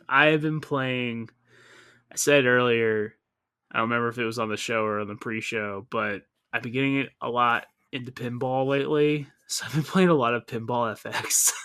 I bought many tables. I bought South Park tables. I bought some Marvel tables. Like, nice. I'm getting very into it. I really like it. And I went to a pinball arcade, like a city area near my house. And I don't know if you all have played pinball in a while. They've done some Not updates. Yet. Normally when they do the Pinball Expo in October here, I try to go. for one of the nights and try to play like different pinball games. It's like $25 for that night. I could get in and play all the pinball that I want and talk to the exhibitors and stuff. Well, Ed, maybe this might be the best thing that you could have told me. Maybe I'll just come up to you. I need to come up and visit to go to this pinball expo. They have this deal, and it's called which I knew that this existed, but the Stern Pinball, they make different pinball machines.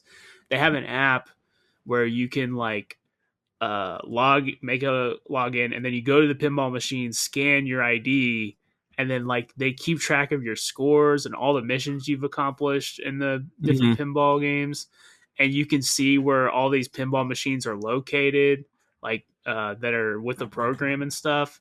So I found out like there's a lot of pinball machines around me that I just didn't know about. Like they have like 2 in a pool hall, random bars that have them and stuff like that. And you can keep track of your scores. You can see what the high scores that everyone's gotten on those pinball machines, and it's really, really cool. I didn't even know about it. So if anyone's interested, it's like the Stern STRN Pinball Insider Connected, and you make an account, and you can just find all these cool pinball machines that are near you. The Jaws pinball specifically rules. I've never seen Jaws the movie. I want to play the Wizard of Oz ones because it got a spinning house on it and everything. Oh, I haven't played that one. I haven't seen that one. It's so cool. I seen it at the expo and like I wanted to play it, but I think they had like a line for people playing it. I'm just like, I want to get a chance to play this. Dude, nice. I haven't seen that one. There was the one I went to, they had Star Wars and Deadpool, but my favorites by far were the Uncanny X-Men specifically and the Jaws one. And I might be partial to X-Men, but I don't nothing. Like, I've never seen the Jaws movie, but that Jaws pinball table rules. It's so, so cool. And it plays like parts of the movie and stuff like that on the screens and stuff. It's awesome. But so I've been playing a lot of Pinball FX. I'm playing Metaphor ReFantazio. I have completed the first dungeon, so I'm barely scratched the surface, but I'm really, really enjoying it so far. Like, did you read my tweet that I put out? I did see that, and you said Triangle Strategy, right? That was the game. No, Octopath Traveler. So Octopath Traveler. I haven't played two, so I couldn't say anything. So I said, I know this is going to be a very hot take, so get your pancake mix and butter ready. But personally, for me, Octopath Traveler 2 is better than Metaphor ReFantazio in many ways. Both games are great in their own way, but OT2 takes a place in my top RPG list. So I haven't played Octopath Traveler 2. I've only played 1, and I really enjoyed 1. And I haven't, I've only played through the first dungeon of Metaphor, so I can't really say what I think so far. They started this with Persona 5, where they have more of like a linear styled dungeon map. And I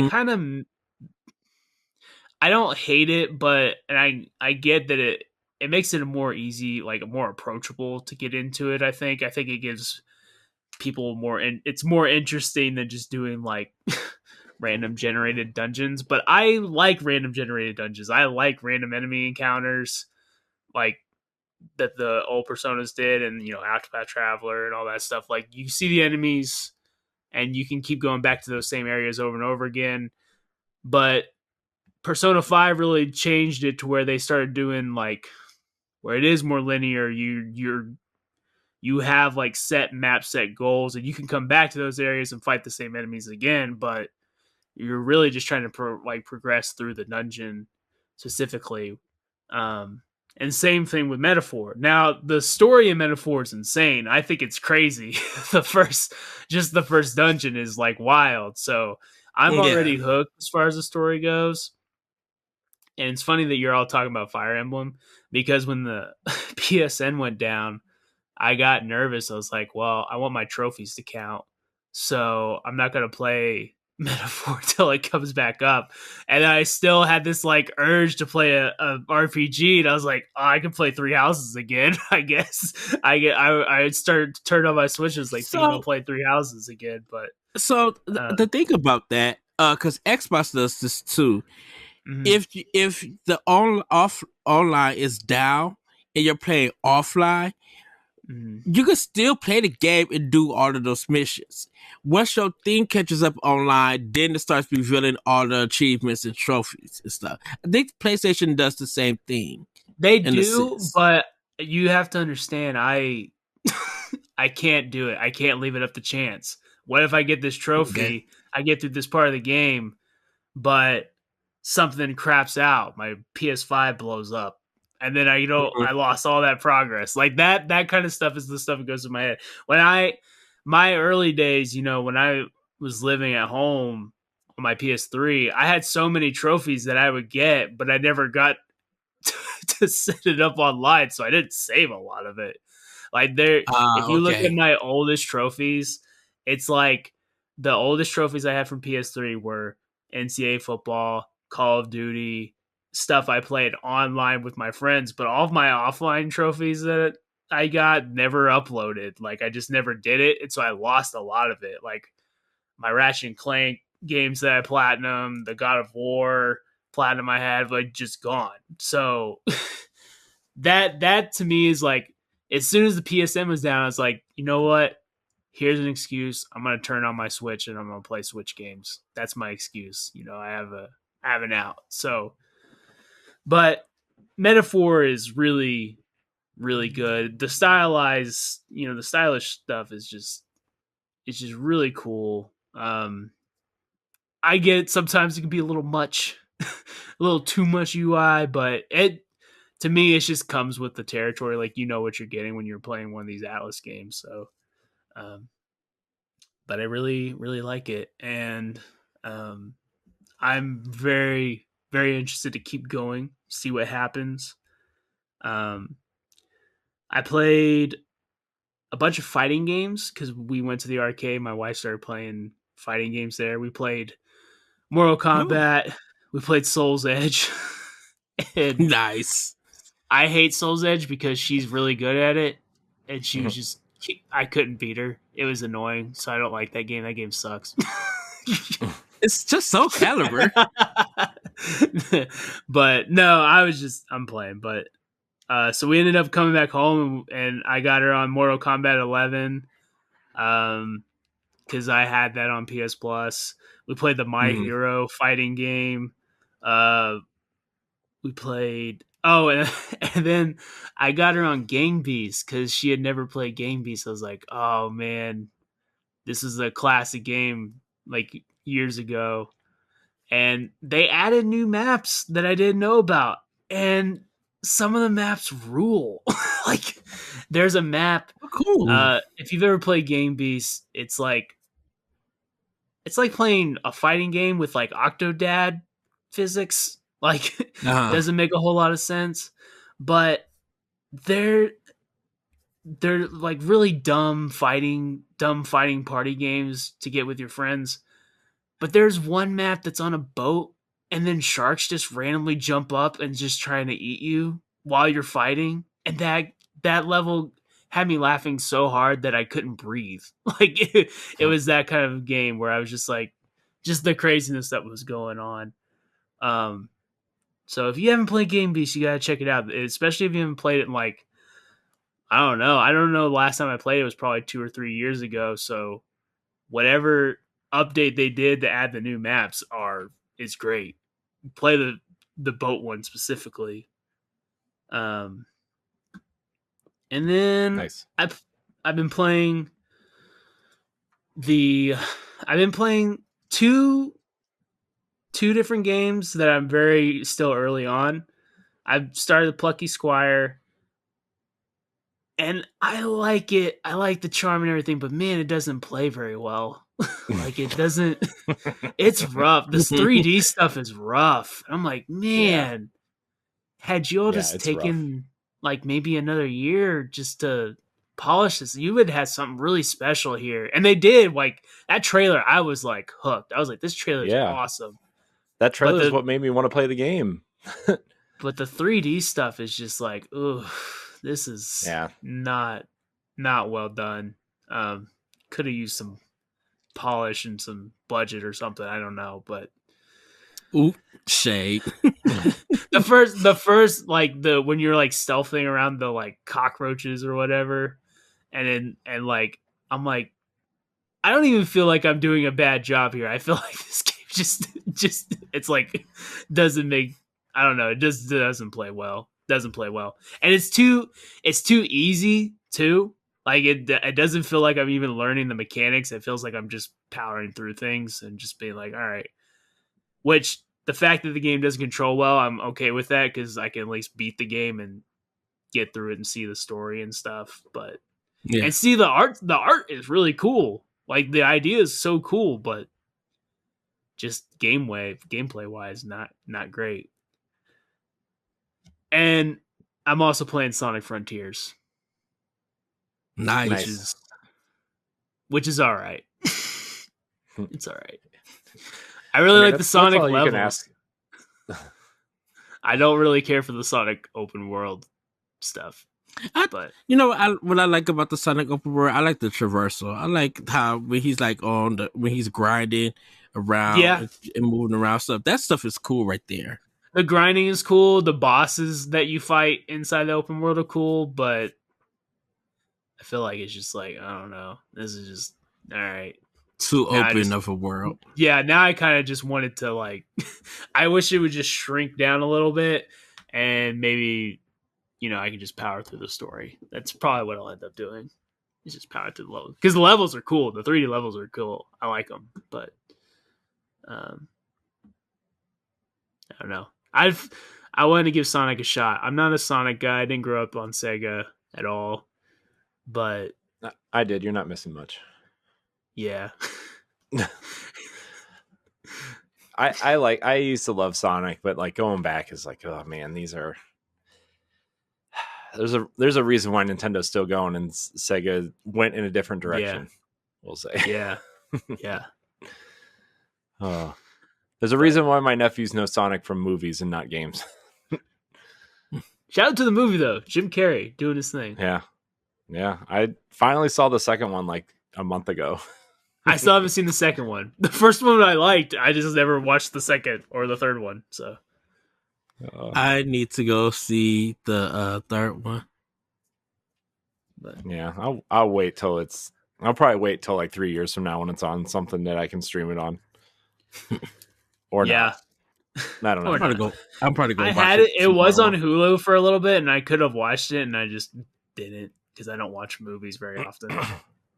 Yeah, it's all on Paramount Plus now. Which I'm like, man, I'm not interested enough in subscribing to Paramount Plus for that. My wife, I need to find a place where I could buy my movies. My wife subscribed to Walmart Plus, and you get Paramount Plus for free with it, and I just still never did it. And there's even a Frasier show on there, but they canceled it, so I don't even know if I'm going to watch that. So yeah, do Walmart still sell movies? Yeah, well, my Walmart does, but okay. I don't know if.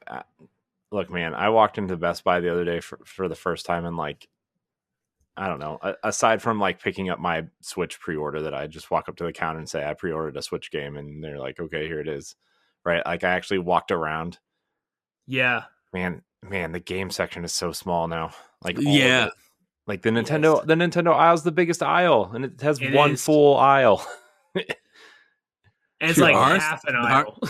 Yeah, the Xbox is like an end cap. Yeah, I was about to just say that.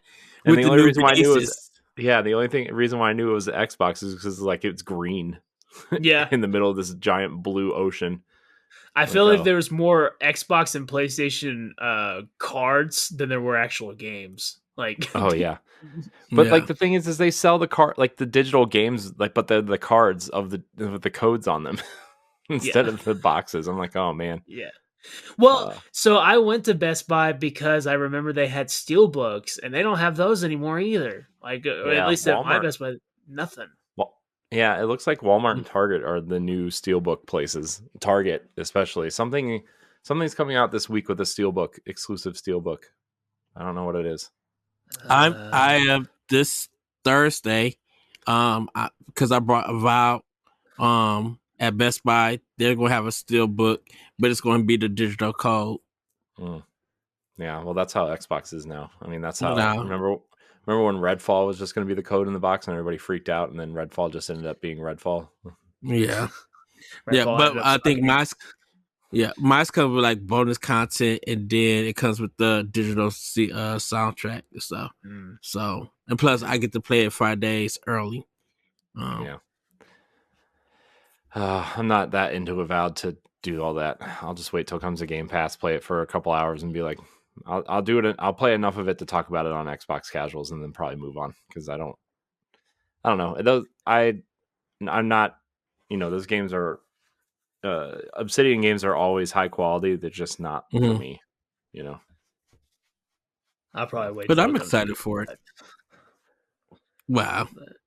The last Obsidian game I thoroughly enjoyed was that South Park RPG they made. Dude, South Park Stick of Truth rules. Yeah, Rules. it's amazing.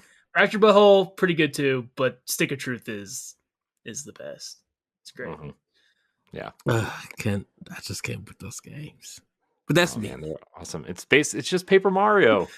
Yeah. What was South Park jokes in it? Yeah. It really, It's better really than Thousand Year raw. Door.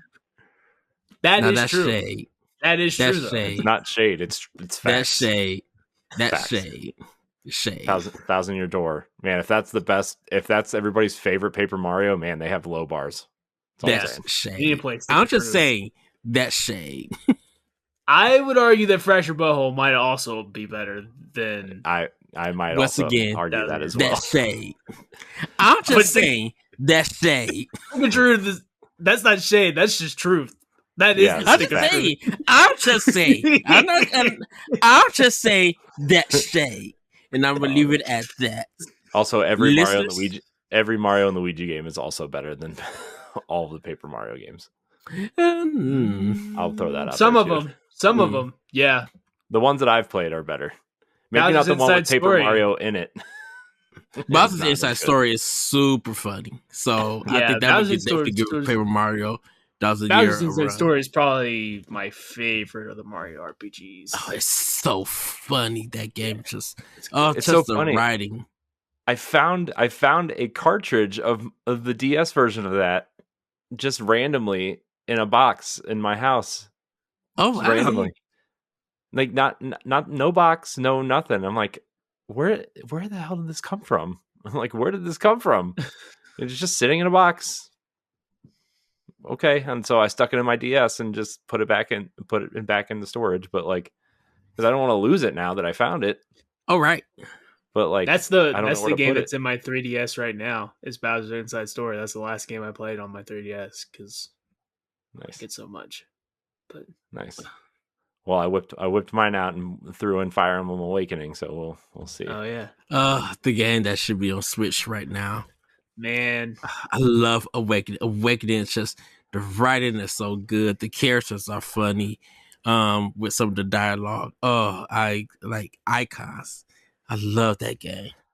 the 3DS games were my favorite, or like were my first Fire Emblem games. So I don't have anything before that but those games were awesome. And then I was hooked ever since. Got on Three Houses, hooked. So Yeah, Understandable. I'd love to bring them back to the Switch. I actually think I'm going to try to replay Engage now. I think there's been enough time of like, this isn't Three Houses for me to realize that it's not Three Houses. I think I'm going to go back to it and like look at it from a different point of view going into it now. Especially now that I've been playing, the mobile game, which is more along the lines of like a I don't want to say an old school Fire Emblem, but not a Three Houses Fire Emblem, right? Yeah. So I'm gonna kind of go in with that lens and see how it feels. Because I've been wanting to go back to that game, and I got to see which emblems are in it. And I actually loaded it up before we started because I knew there was DLC for it, and like this big list of DLC that I had purchased. Like they're like, version 1.2, Three Houses emblems have been added, and I'm like, oh, okay, cool. And so like, I have the 3 characters from Three Houses in it now, and then it's like, this character was added from this. Crom was added, and all these other characters. I'm like, oh, great, cool, all right. Robin was added. I'm like, yes, Robin, great, love Robin. But nice. Anyways, yeah, I'm gonna try to play that now. I want to play Three Houses again, but I'm like, I gotta give Engage a shot again. Yeah.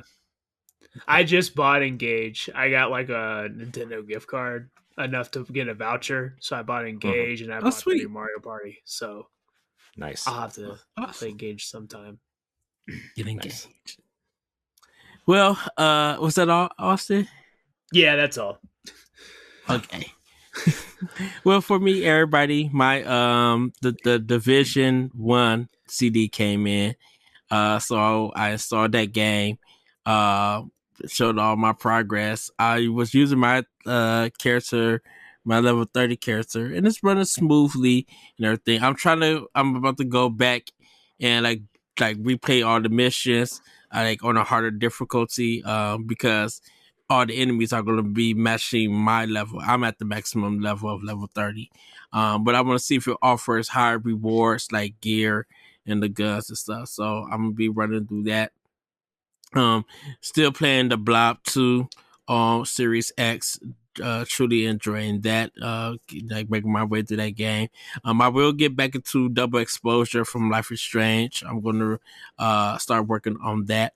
Like I mentioned earlier, I pre-ordered Avowed, so I'm excited to play that this Thursday. Hopefully to get a review of it that following week after it comes out.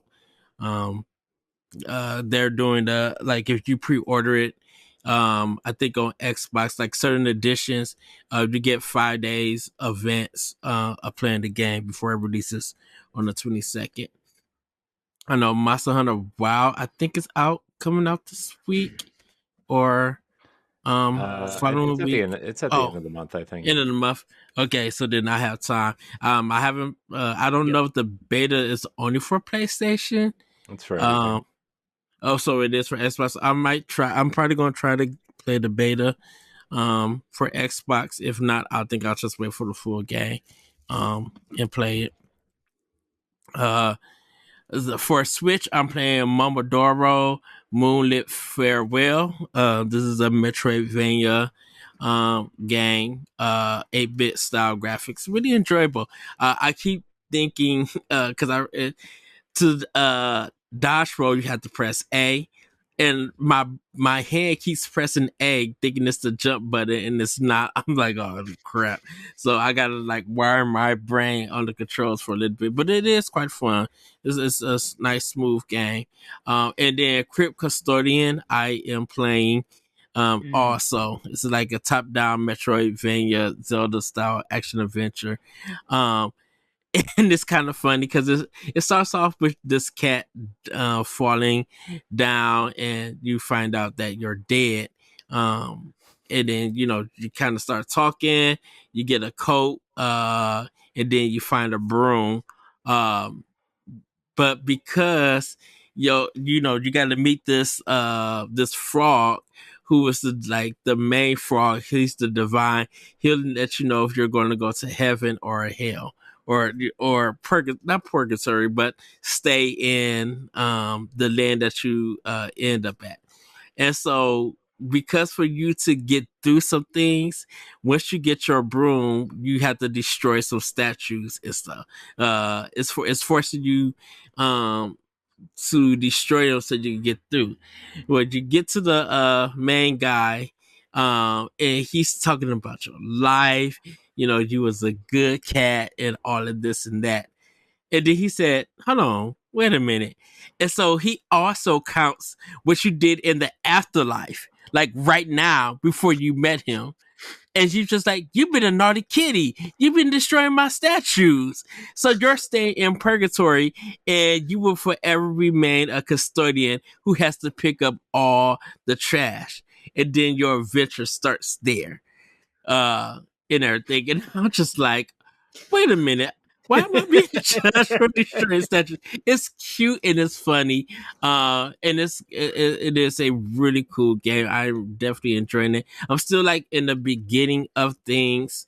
So I can't wait to play more of that. But that's pretty much just those 5 games, I should say, that I've been playing. I haven't started, like I said, I haven't started my Xenoblade Chronicles run yet, but I will be playing that soon. Starting that soon.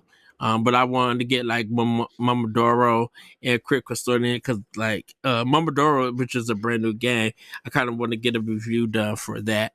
So I'm going to be focusing on that while also focusing on Avowed when that game comes this Thursday. I just got to make some room for it, so I got to take some games off of my system. Yeah, but that's all I've been playing with Power. So, you guys, how about we get into some Femi news? But before we get into Femi news, Corey, you got some pickups, correct? I do. So I got these Super Mario Brothers amiibo line Rosalina. So, I'd open my amiibo. Yes, I'm an animal. Sorry. I like to keep my things. I also got Tales of Symphonia remastered physically. So that's fun. Yes. And then Ed, speaking of Ninja Gaiden, I ended up getting the Wii U version put on my shelf of 3. Nice. Hold on, is it wrapped? Is it in plastic? Is it wrapped Yeah. up in plastic? Oh, it looks nice that way. Well, I put any console that's not like actively, any game that's like.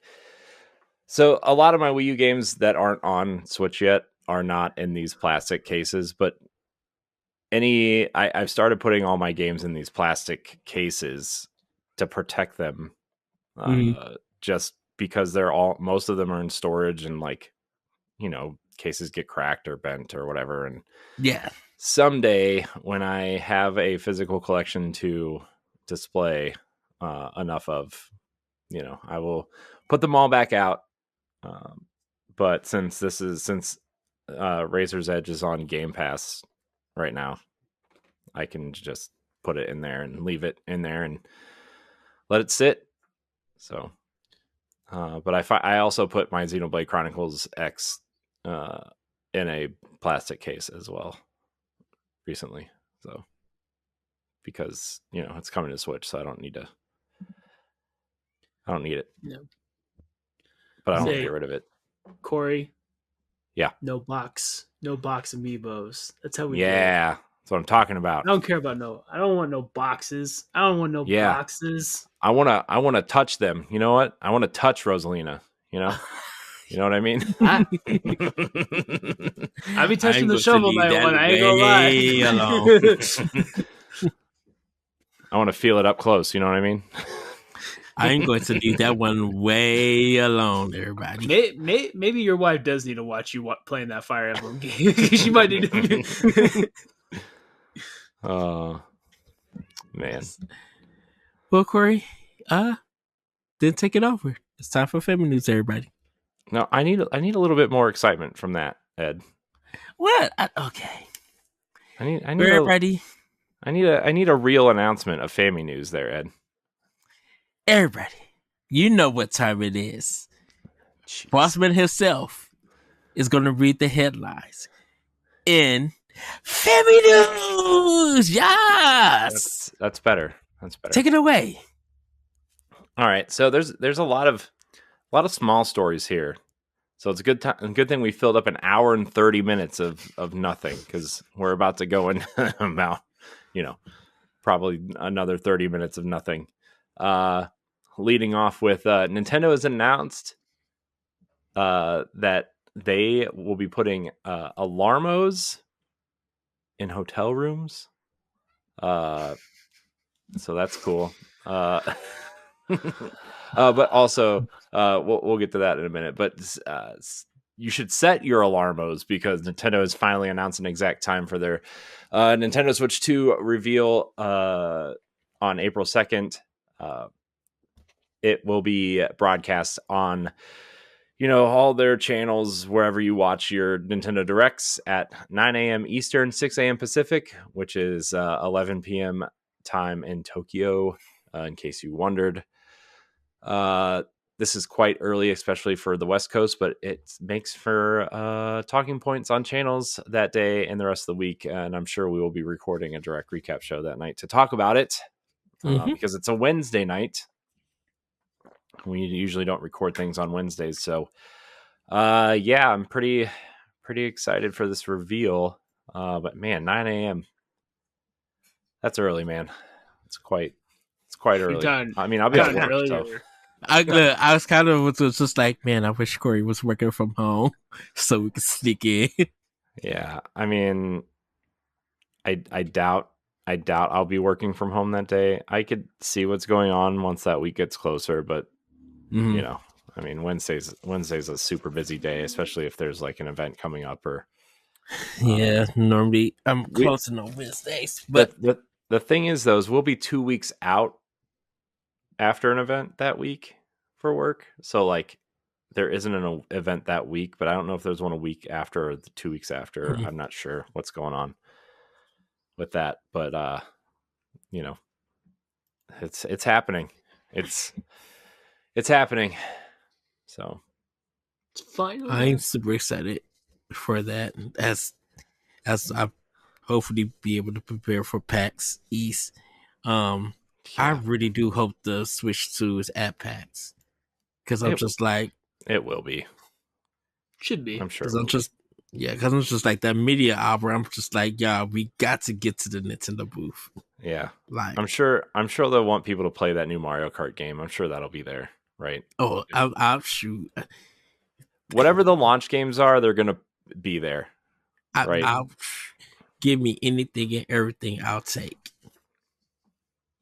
Yeah, and we won't know that if they're at PAX or not until like the week and a half beforehand. So probably the day before. So they're so awesome at announcing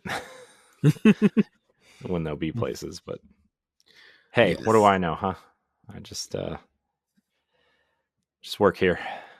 So I was telling Ed I might schedule to take that day off because I wonder if they'll shadow drop pre-orders for basically once the show's over. Everybody go pre-order. I know. I was wondering the same thing. I wonder if you're gonna have to pre-order it through them too. Because they said they're taking drastic measures to prevent scalping. So you have to deal with your Nintendo now. Hopefully, I mean, I'm cool with that. To be honest. Well, definitely you would have to be. I wonder if you have to be an NSO member. That's what I'm thinking. So that'd be a way to sell NSO memberships too. If there's any hardcore Nintendo people that are holding off on it, that'd be the way to get them. Well, shoot, I would do this. If you are an Expansion Pass member, you've been there like from the jump, they get first selection. I would say longer than like 90 days, right? Like, that would be my thing. No, I mean, Ed's saying from day one. I'm a day one member, so I'm okay. Let's go that far. Yeah. Let's go.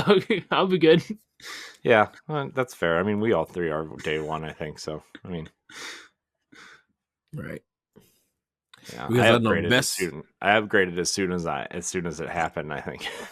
Yeah, right. Right after they did the Nintendo Direct saying that they was expanding it, I'm like, yep, let me upgrade it, pay the difference, and then just like every year, just take the 50 out. Yeah. Man, what a good deal! $50 for all that, dude. It's such a great deal. This is an absolute. If we ever got like the GameCube stuff coming in for like $70, that'd be even cool. Oh shoot. Dude, I would pay it. Dude, if they had everything up through like the Wii and even if they start putting like, I mean, the rumor is the DS and the 3DS stuff, right? Like with that patented screen, right? That resurfaced recently. Mhm. Like, Mm-hmm. telling you, man, I would pay like $100 for that, or $120 a year for that. I would pay as much as I'm paying for PSN now that I don't use, right? A year. Oh, yeah. So Yeah. whatever that is. I mean, I use PSN, but I would 100% give me $120 for the DS stuff, especially. Yeah. DS I would kill for. Yeah. Yeah. Yeah. Man. Oh, man. There's so much potential for this thing, man. Just better do it right. That's all I'm saying. Yeah. You don't need another Wii U on our hands. Don't worry, this Corey. whole thing. If it's a Wii U situation, the games will be great. Well, yeah. No. Yeah. Nobody will buy them, so they'll be available. Nobody will buy them, but they'll be great. Then they'll just put them all on the next console again. And then everybody who didn't buy them before will complain that they're all $70, and you'll be like, well, you never didn't own the previous console, so Yeah. they're new to you. Exactly. And then dummies like us will just buy them again. That's assuming their account system doesn't work, which whatever. I hope not. But That's the only thing I cared about was, can my Switch games carry over? And once they said that, I'm like, all right, I will stay. I will go. Yeah. I will stay. Yeah, speaking of the measures, Nintendo did say they're going to take all possible measures. That is a quote from President Shintaro Furukawa. He has stated that the company will take all possible measures to combat scalpers and stock shortages for the upcoming Switch 2 launch. With analysts predicting strong demand, shocking, Nintendo is prepared to ensure adequate supply. A Nintendo Direct on April 2nd will showcase the Switch 2 following global hands-on event in April and May. Yeah, good. Like, I think that's why they not officially delayed, but delayed it, right, is to have stock for this thing. 'Cause I think people are ready. I think a lot of people are just ready for this thing. I mean, Austin, you said you have a day one Switch that's just trying to live, and I heard mine turn on for the first time today in a long time, and I'm like, oh boy, yeah. My nephew has mine, so I'm using my OLED. Well, yeah. For me, it was when I played Princess Peach Showtime. That was like, all right, we gotta upgrade because this this is just chugging at this point. Yeah, and the thing is though, like, when I'm playing Nintendo games, like I rarely notice, like very rarely notice, but like, man, when I'm even something as dumb as like Dreamlight Valley, man, that doesn't require any power. Like, it's just like, oh my gosh, this thing runs on mobile devices and you can't run it on this thing. Like, oh my gosh, this is rough. Or like, my son and I were playing that Power Rangers game that Digital Eclipse put out. Oh yeah, recently, and like, man, they are having problems getting that out on the console because it's just, you just can't. And like, we were playing it, I'm like, man, this seems like it's a little bit sluggish. And like, there are some reports that that game runs at a lower frame rate than the other versions, and it's like, come on, man, this is a pixel art game, like, right. Anyways, enough complaining about that. I just want the same thing with the more power and gets the games, right? Like, Nintendo could turn me into a solo ecosystem player if they just get the games, right? Like, they really could. I'm not a trophy person, although we've talked about that too, how if they did that, like, it might be over. Yeah. For some people. But like, anyways, we could. I've said before that I have invested so much in PlayStation that it'd be hard to move, but if Nintendo had all the games PlayStation had and it was just the first party battling it out, at this point I would be a Nintendo, because I'd rather play Nintendo first party than PlayStation's first party. But when I go play Borderlands 2 on the Switch, it doesn't play as well as my Borderlands on PlayStation. So I know Borderlands 3 is not going to play well. Borderlands 4 may not play that at all on definitely not on this current Switch. So that's when you. Oh, it's they wouldn't like bring hard. Borderlands 4 out like 2 years after the Switch 2 come out. Yeah. So I mean, that is what kept me from moving completely over to Nintendo. But yeah. I mean, for me, it's like if they get like Final Fantasy and the rumored Xbox stuff, or Assassin's Creed, like stuff like that. If like those things start popping up more regularly on Switch 2, like I'm out. And if we ever get Game Pass on Switch, that's gonna be. I don't know. That's what we have been talking about. I mean, Phil Spencer basically came out and said like the only reason why it's not there is because Nintendo said no and PlayStation said no. That's literally the only reason why it's not there at this point, right? So like, I mean, they're trying to get it on Steam, a curated version on Steam, because they know people hate the Microsoft Store. Because it's terrible. It's so bad. But if you put it on Steam, I'd be on. I'd be on it too. It's a shame. It's a shame. I refuse to become a PC gamer though. Yeah, I can't do it. Yeah. I want my box. Turn on my box, play my game, turn off my box. I was a PC gamer only for Roller Coaster Tycoon and Grand Theft It's on Switch now. I know. Touch controls, man. I just downloaded the update today because I went to play it for a little bit. How was it? It needs. I was like, it needed an update. I haven't played it yet. Oh well, we have a question later on that might help with that. I don't know if you saw that in the Discord. Let's read that question actually right now. You're talking about this one from Sam Hall, right? Right. I think it was from Shane. Shane, what Discord. game? Oh, what game franchise would you like the Switch 2 to have that utilize the new mouse feature? Yeah. I think we talked about that. I know we did, but we can talk about it again because it was very brief and it's Shane. Because I was thinking, Roller Coaster Tycoon, Picross, Civilization, all the Picross games that people like. You can use those for the mouse. That'd be. Yeah. I mean, there's so much opportunity you can do with the mouse on there. There's a lot of time. My hands are big. My fingers are big. Touchscreen does not work for me on Switch very well. So having a mouse option would be awesome. Well, I think the thing about it was just like when we were talking about it, was just like a bunch of PC games will be able to come there. That use the mouse functionality. But I was thinking like something like Mario Paint, new Super Mario Paint or something like that could come. You know what game would benefit from it too? Mario Maker probably. Oh yeah. I mean, if they're not going to make a stylus, like, I think that's the one thing Mario Maker 2. I think that's the reason why it wasn't as big of a hit on Switch as it was on Wii U. Yeah. Yeah. I think. Yeah. So. Oh, go ahead, Austin. No, I mean that I didn't even think about Mario Maker 2. That would also be great for a mouse option. You play Triangle Strategy and Fire Emblem with mouse. That'd be great. Yeah. No, there's. I mean, Civ, and then if Xbox ends up bringing like Halo Wars over or Gears Tactics or XCOM 2 or XCOM 2 is already on there, or like even shooters, right? Fantasy.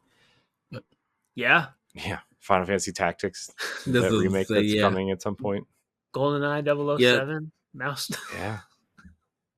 Yeah, man. But that's the thing, though, right? Is like the first-person shooters is like I was listening to the Jeff Gersman show last week, and he was talking about how the dream is to have mouse aiming and analog stick movement, and like the Switch can provide that, and it's one of the rare things that can offer that. Yeah. So, You know, I mean, it would almost be the first time since the Wii, and although the Wii was a pointer, but still similar concept. But like, you know, they didn't try anything like that with the Joy-Cons at all. So. I think like someone could finally make like, you know, how you had to find the stuff in highlights and everything. They'll probably do something like that for kids who want to learn stuff like that. Something like Hotel Dust, Room 212 could come. Like those kind of stylish games. Definitely like Phoenix Wright, and you know, we talked about the Professor Layton series could come with that. There's just like so many possibilities. A lot of games that like you mentioned, Corey, like some of the old games like Half-Life could come. And Half-Life 2, like that stuff could come. You know, well, Splatoon would be interesting to see how that would work with like mouse, but I think they would probably want to keep that like control. And you know, I mean, even the Bethesda stuff like Doom and Wolfenstein, if they end up bringing those games over, or I guess Indiana Jones now, right? Like anything first person, really, with a mouse probably would be somewhat ideal to some people, most people. Yeah. And I think it would be just like for any game, if you feel like you want that to be the option for you to play, it's right there. You know? Yeah. So, all right, back up to family news. All right. Let's see.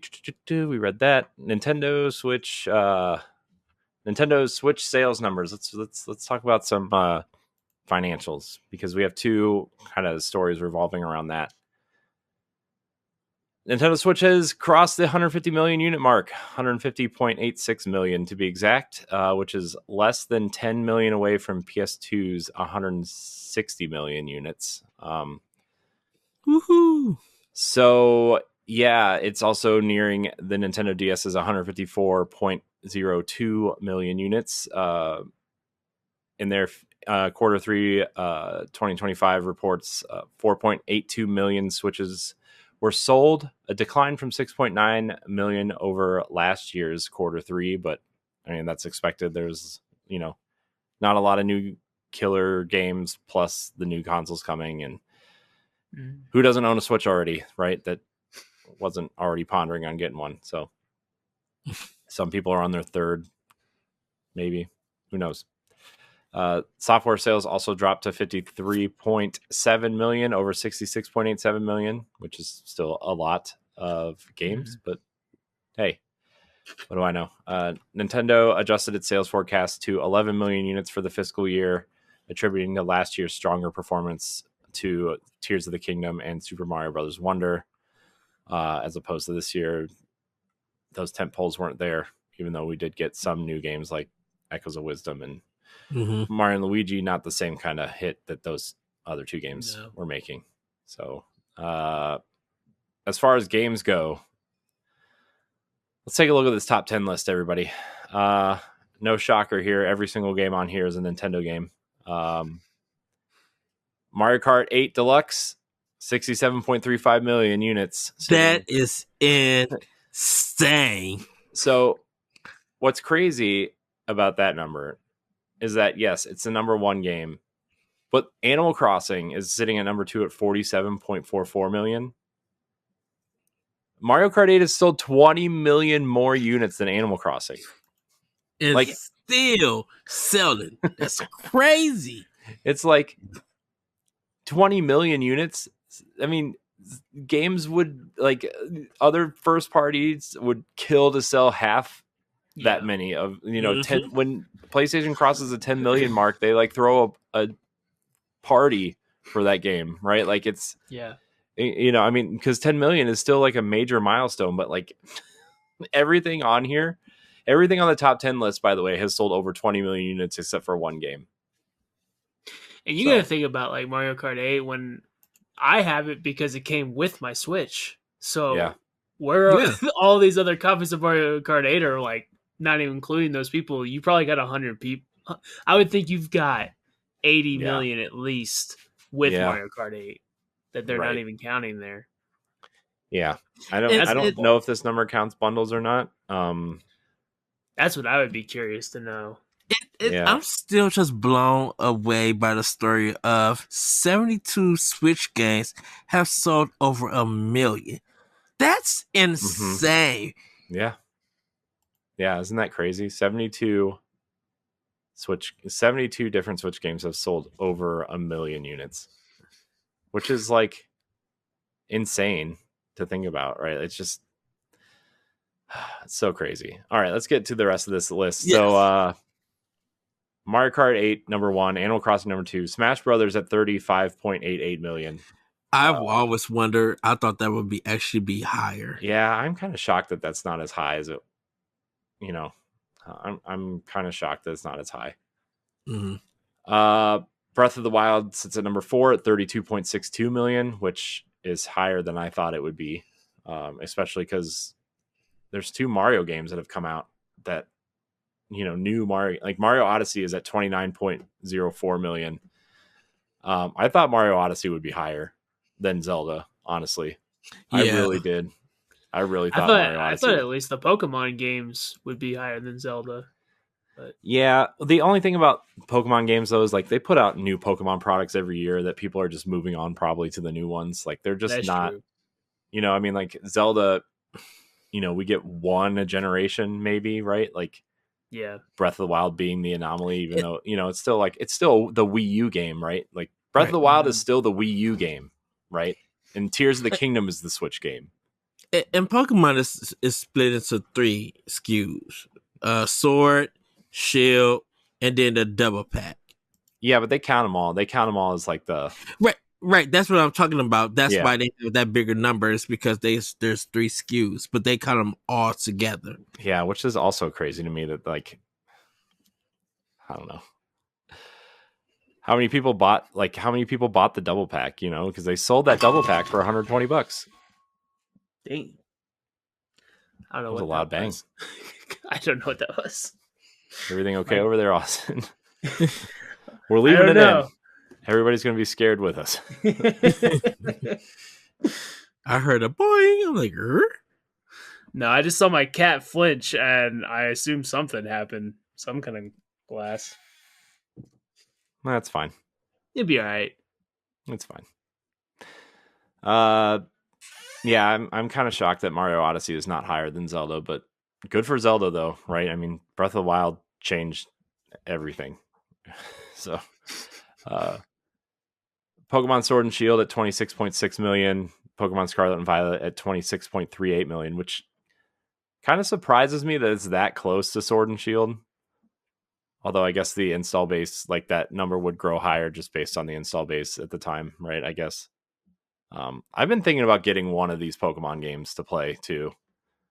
Although I think Fire Emblem's going to take that feeling over for a minute. But like, my daughter really likes Let's Go Eevee. And I'm like, just playing that with her a little bit once in a while. I was like, man, I really kind of want to play like a real Pokemon game for a minute. But then I'm like, there's like thousands of these things now. And I'm like, my OCD would be like, I'm going to have to catch them all. And then I'm not going to. And then I'm going to cry. And then I'm just going to panic and put it down.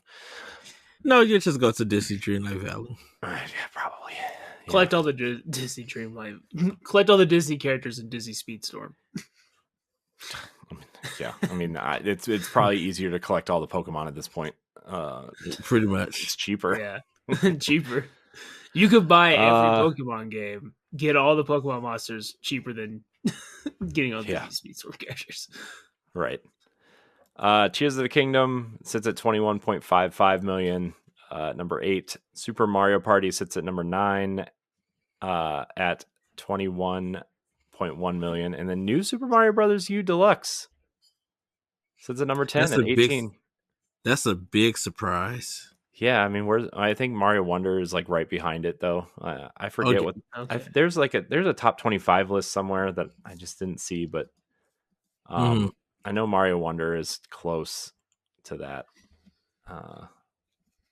So, I feel like why do I feel like all the Nintendo games have just the ones that's just under even this list, like all of them have recovered their budget, like their development costs. Oh I yeah. feel like I mean, yeah. Yeah. I mean, it just made the bank most after bank after bank. I mean, the most expensive games on this list are probably the two Zelda games, right? I mean, I can't Yeah. and Odyssey, I guess, would probably be higher up Mhm. in a budget, but like Mario Party can't cost that much to make, right? I mean, they're Yeah. reusing. I mean, as somebody who's played all three of the Switch games within the last 3 months because Mhm. of my kids, they love those games. They are reusing character models, assets, Yep. animations, voiceovers. Yeah. They're just pumping those things Saving out, money. right? Yeah. Like they're just pretty much like, hey, Mario Party team, we need some new boards. We need a new area to walk around in to get to the mini games and stuff. Just do that, and we'll put it Yeah. out in 2 years, right? Like, Yep. I'm assuming Tears of the Kingdom probably made their budget back that first week of sales. I mean, Or I 'cause mean, yeah. I mean, I don't they think did like a high number just for those 3 days that the game came out. right. I mean, I think like I would say the highest the budget could have been was like 200 million for that game. I would say Mhm. probably and that's the highest it could probably be, right? Because they like again reused a lot of the map, animations, character models, that kind of thing, right? But like, Yeah. that just yeah, I don't know, man. I definitely know Tears of the Kingdom was their most expensive game. I think they said ever. Yeah, Tears of the Kingdom was which is why it was $70 and not 60. But like, right, and that's why I so, said I wonder if they made that budget back just like by I mean, Sunday. they probably made it back relatively soon. I mean, I would assume like probably 4 or 5 million probably made that budget back. Okay. I would assume maybe. Yeah, because like I think they hit close to 10 million, like that by that first week or something. Like it was a high number. I'm like, dang, that was Yeah. quick. Yeah, I mean, these games. I mean, Nintendo is the master of making money off of things, right? Like that's their whole Yeah. game plan. That's Yeah. why the Switch is like, a Wii U duct taped to a 2006 iPhone. Like that's Wow. But hey, man, good for them though, right? Pokemon could have used a little bit more budget though. Could have Oh, ironed out that frame rate a little bit. of course. Anyways, but yeah, Nintendo is sold. I mean, they've got it. Their next two consoles could fail over the next 15 years, and they'd be like, "Man, we're fine. We're fine." We'll sell. I don't know, Miyamoto's brain cells or something. We'll make another theme park, I guess. I don't know. Congratulations though on all those games, man. Like that's good. I'm also glad to see like a lot of the Wii U stuff has seen success, right? Like I don't know. I still stand by that Super Mario Brothers U Deluxe is a great 2D Mario game. It just people were burnt out on the new Super Mario Brothers games because there were so many in so little time. Yeah. But yeah. Anything else anybody has to say about the sales numbers before we move on to this last amazing story that I have no comment on whatsoever? Big shout out to Nintendo for these numbers. Like, I know it's strong first party, and I know people say games always try to compete with Nintendo, but I'm just like, no, I think yes, a lot of games, a lot of indies and third party would love to have these numbers. But this is just impressive for a game just to be on one console that people feel like, or certain people feel like is, underpowered, and that the bigger systems, and no disrespect to Sony or Microsoft, that, like we said earlier, those first party developers would love to have these numbers for most of their library. Yeah. I mean, No. they would love these numbers just for the fact that they only put out like, you know, 1/6 of the amount of first party games that Nintendo puts out in a generation, right? Just because their development time is so long. And, Nintendo has been really great over the last decade of here's a new game, here's a remake, here's a remaster, here's some NSO stuff, here's a partner game, right? And just trickling it out that way to make it feel like they have content coming out constantly. Yeah. Whereas, Sony's been trying to do that with the PS5, mostly because they haven't had a lot of first party, Output aside from Insomniac, right? Like they've Stellar Blade, Rise of the Ronin this year as examples, right? Like Sony funded and published kind of partner games, but like, when is their next first party game? Ghost of Yotei, right? That's their next game, which is possibly May, right? Well, and it's like you don't have to care about everything that Nintendo puts out or PlayStation puts out, but the fact that Nintendo's constantly putting something out just keeps them in the eyes of everyone all the time. Right. Sony, it feels like they're trying to make you care about every single thing, and it's going to be limited, and you're going to care because it's the game. Well, it's like, all right, well, enough time's passed. Like, all right, we're cool. Now we're done. Most people play those games, 40, 60 hours, whatever. If you're really hardcore about it, you're already done with it within a month or two. And then you got 10 months just to hold on to something. Whereas Nintendo, it's like, dude, I can't even keep up with everything, which is to me also a problem because there's so many games to keep up with. I mean, that I don't even get to fully enjoy it. I mean, I feel like PlayStation is kind of falling into that problem that Microsoft had for so long, right? Where like they go long stretches without anything, and like the one thing they do put out, you hope it's good, and like Sony just has the track record of these things are qualitatively good, right? Like it's just like the quality is there, where Microsoft was always hit or miss, and people were burnt out by the Halo, Forza, Gears trilogy of franchises, right? To the point where like if one of those came out, people just didn't care, even if it was good, because they come out so often. So at least Sony kind of changes it up, and those games are always most of them are good, if not great, in terms of the general reception. So, but yeah, I do agree. Nintendo puts out a lot to the point where it's like, oh man, I kind of wish they would slow down a little bit. A lot different than what we were talking about on the Wii U also. Oh man.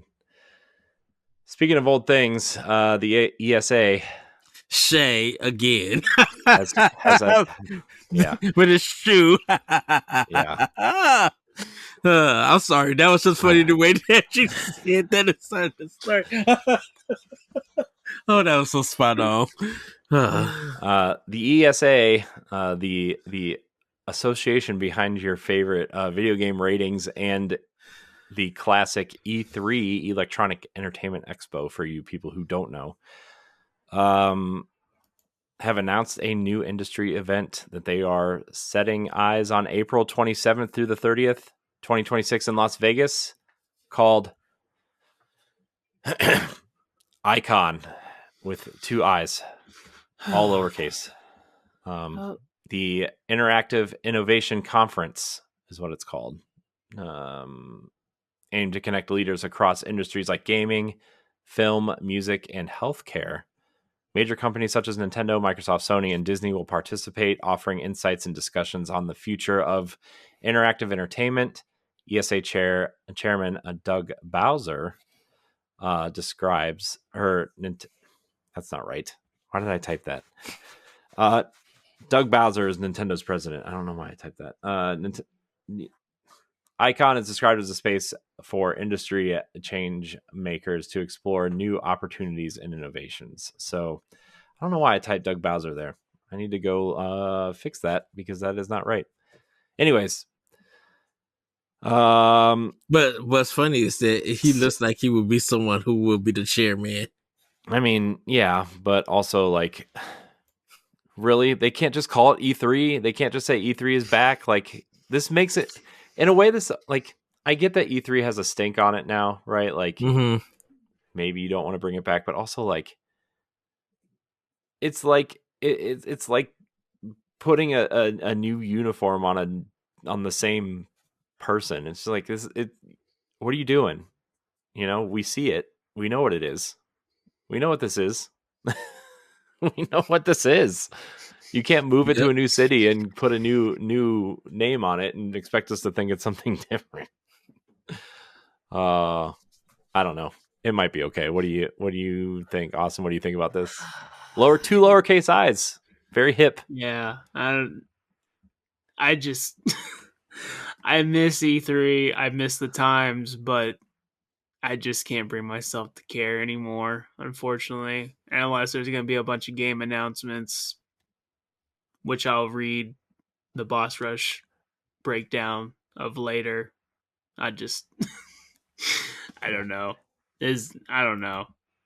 I wonder, to me, does it even matter anymore? Like, is this even for the fans of video games anymore? Or is this just for you and your colleagues to get together and Right. By the way, Doug Bowser is the chairman of the ESA as well as NOA president. I just double fact checked myself. Oh, interesting. I actually didn't know that. I didn't either. I was like, why did I type that? That's wrong. And then I went, oh, okay. All right, Mr. Bowser. Yeah, Bowser's taking over. It's actually, I will say I'm for this. I'm down with this, because definitely for us at Boss Rush, not only do we talk about games, we talk about film and sometimes music and the healthcare part, like the Guardians, Corey, like that's part of the healthcare, helping with mental health and things like that. So I think something like this I would find more interesting, and likely hopefully they stream it to watch, because the way that games are going, they want to incorporate film, they want to incorporate music. Like, we still love soundtracks, we still love, like Hellblade 2 soundtrack.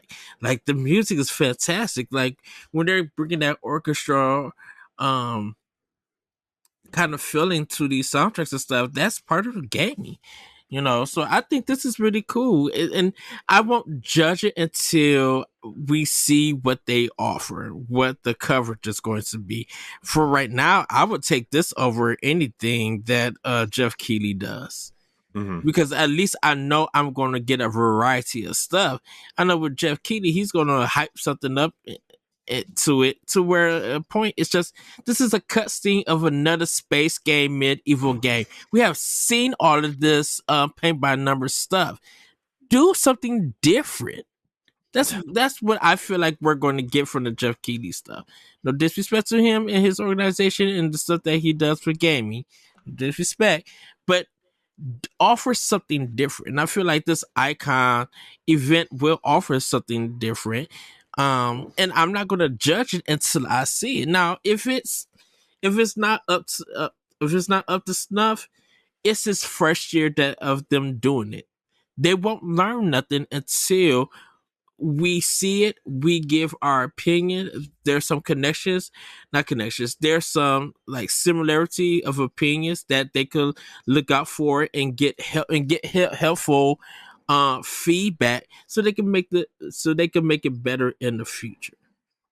That's something for me, and I want to see them succeed and everything. I don't want Jeff Keighley stuff to fail or anything, but I'm just like, if you're not going to change or offer us anything, this is a great kind of event that could offer something a little bit better. Yeah, we're gonna check in for the games, but yeah, let's check in for the films. Let's check in for the music. Let's check in for the healthcare, because all of those play a better part in this industry and in the art form. Mm-hmm. Yeah. I don't know. We'll see. This is an interesting move for sure, but like we kind of discussed when E3 got canceled, literally 50% of DSA's revenue stream came from E3, putting on E3. So maybe they're looking to make some of that back up, and I don't know. It seems weird, but I don't know. We'll see. Like you said, we won't know anything until it happens. So Please be all excited. right, let's get into the wrap up. There's two small stories here we don't need to talk a lot about, but Switch Joy-Con, the original Switch Joy-Cons may also get mouse support through an update, according to a patent reveal. You can look at this patent if you want, but apparently the Switch Joy-Con optical sensor and a mysterious new controller featuring mouse functionality. The Switch 2 Joy-Cons introduced the magnetic attachments, though it's unclear if they will release the Joy-Cons. This patent suggests the company is exploring the input methods to the original Switch Joy-Con through the infrared. So that's neat, I guess. This kind of sounds like the Microsoft haptic, not haptic, but the rumble triggers that they implemented into the Xbox controllers and then threw them on the Xbox One controllers through an update at some point, because they were able to do that. So and then lastly, the Nintendo is putting Alarmo in hotels in Japan to promote Super Nintendo World at Universal, mainly to kind of highlight the Donkey Kong expansion to the park. So I think that's probably smart. If you're not going to open your own hotel, at least partner with local hotels to kind of help you promote, which, a lot of kind of smaller parks do, at least here in the US. We'll partner with nearby hotels. Like, around here, Cedar Point is the big amusement park, and they have a lot of partnerships with local hotels that they don't own. So I don't know. Any of this seem cool to you? Are you going to use mouse support on the original Switch, or are you just going to box that puppy up when the new one comes out? I'm gonna try it out. Definitely for like Roller Coaster Tycoon. Hopefully they bring mouse support to Roller Coaster Tycoon 3, because it really needs it so bad. If they do, then I'll be coming back to that game using mouse support. Yeah, and also I could buy like a cool Nintendo or a Pow Block mouse pad. Maybe I could get that made at work. I could actually get that made at work. have the MPB like you got on your shirt, Corey. That design. Well, Send it in. This logo is old. You don't want to use this one. Oh, I mean, I would use that one because it's switched for Switch 1. I know, but still, just have a mouse pad on my old Switch OLED and use it for Roller Coaster Tycoon 3. Yeah, I'll be down for that. All right. Well, I want to respect Austin's time, so we may skip this topic of the show, just because I know, Austin, you recorded Expansion Pass with it before this, and unless you are okay on time, I don't want to whatever you all want to do, I'm down for anything. I ain't working tomorrow. Oh, okay. Well, all right, here we go then. Never mind. Topic of the show. I have a lot to say on this topic. Not a lot to say, but like interesting things. I think it's interesting. I think this is fascinating, the way Nintendo could do this if they treated it with care and implement it into their social media app that we talked about with Andre. Nintendo mobile initiative. They started way back with Miitomo in 2016. Could pave the way for live service on Nintendo Switch 2. Now, I listed off Nintendo's mobile games that are currently out. They recently said they're going to continue to explore mobile as an option. Mitomo was their social media app that was kind of like a Miiverse mixed with Facebook that they retired a year after it came out. It came out in 2016. Mario Run came out in 2016, still going. Actually just had a big crossover event with Mario and Luigi Brothership. Fire Emblem Heroes, 8th anniversary this year.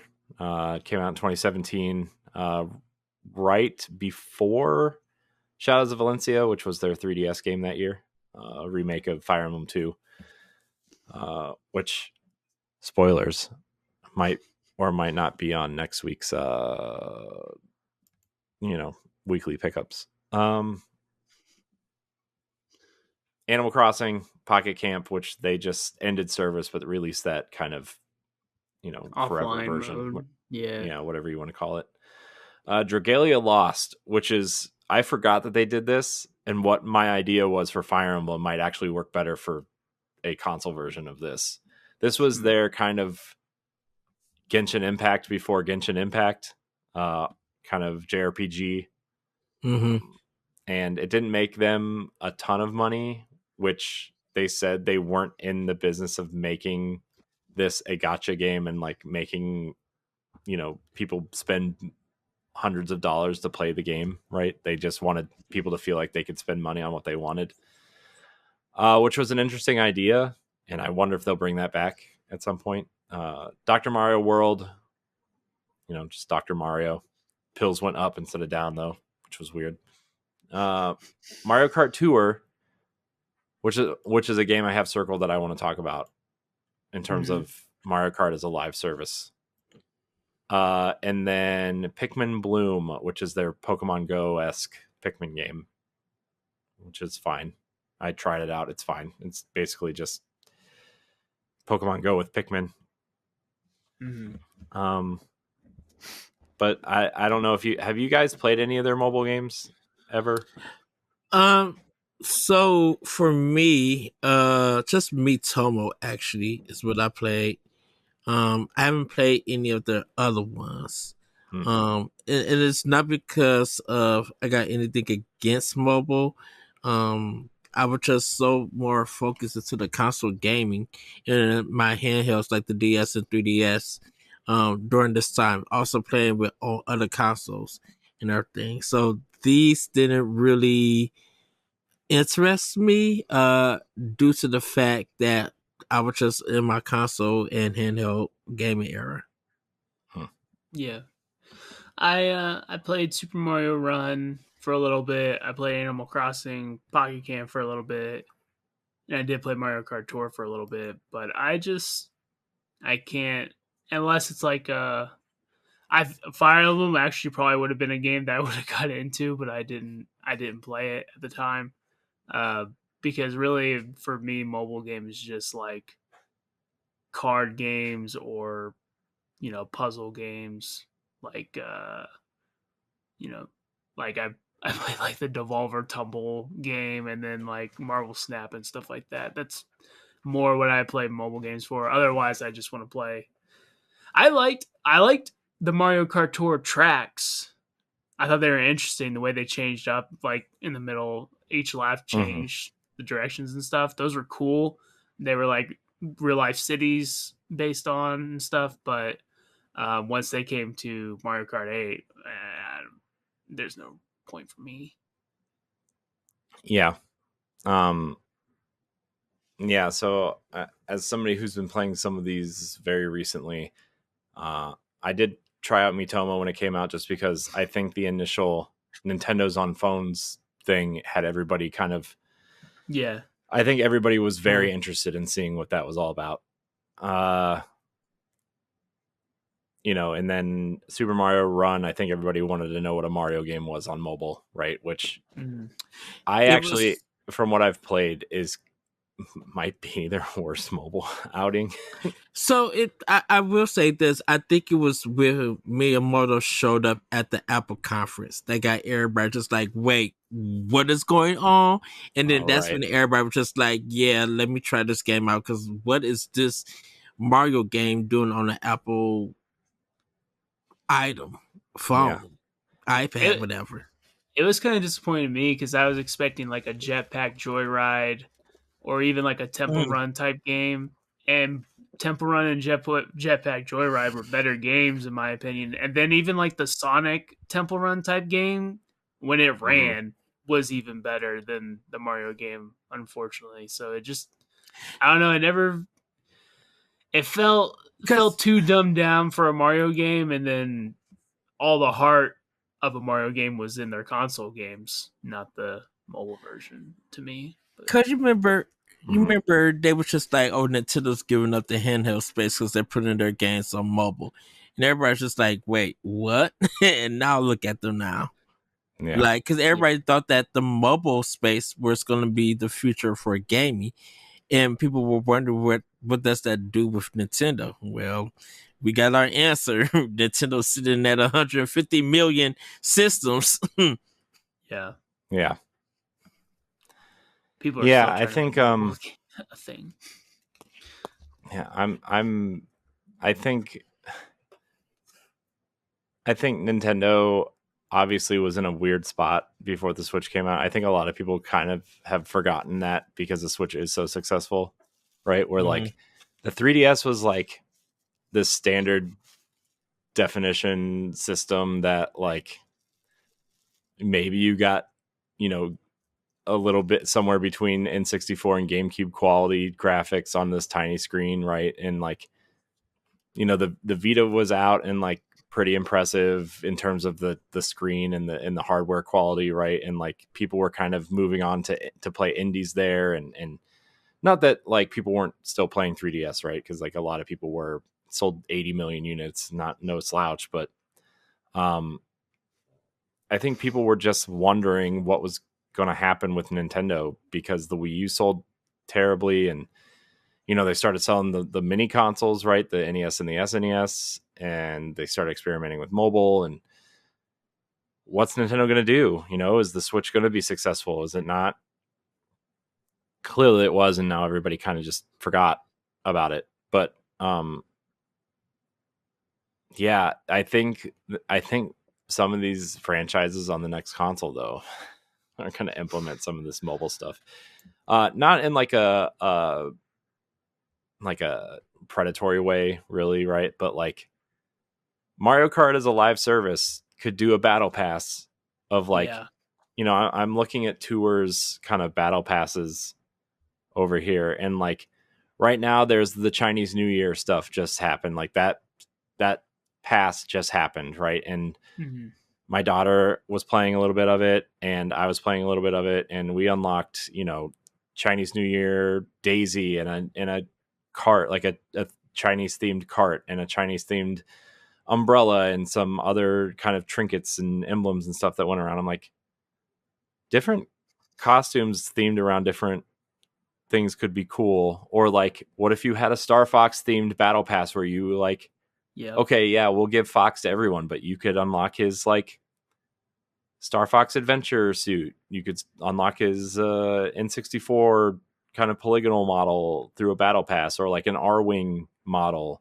cart or something, like, you know what I mean? Like you could do different things like that. And like maybe Nintendo sells it as regular DLC pack of like $10, right? And doesn't do the traditional battle pass. They just do a traditional DLC pack. But like, I don't know, man. I'm thinking about the stuff they're doing on mobile. I think it's really interesting and fascinating, and I would be like all in on them doing something like that for Mario Kart.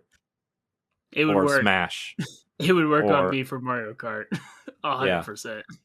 Yeah. Or like that could be a way you add fighters, although they kind of did that with Smash with like music and stages and stuff. But like, think of all the different versions of characters you could have, right? With, or like echo characters, or stuff like that, or even the sports games, or because that's where my mind really goes after Mario Kart is the sports games, like oh, we licensed St. Andrews for Mario Kart, or for Mario Golf, but we gave it a Mario twist, and now there's like warp pipes and piranha plants everywhere on St. Andrews golf course. But That'd be sick. you know what I mean? Like, what if you did something like that? And not that they're going to do that, but like, it's something I thought they were going to do with with one of the Mario Party games, was like DLC for more boards, right? Yeah. Or new characters, or maybe like a themed board with characters that go with that board, like a Donkey Kong themed board that you get like Dixie and Cranky and Funky or something, right? If Donkey Kong and Diddy are already in the game, right? These are the things I've been thinking about while I've been playing all these games recently. John Daly, Mario crossover. Mario crossover. Good. I think I think because I just wonder with the live service portion, is it just to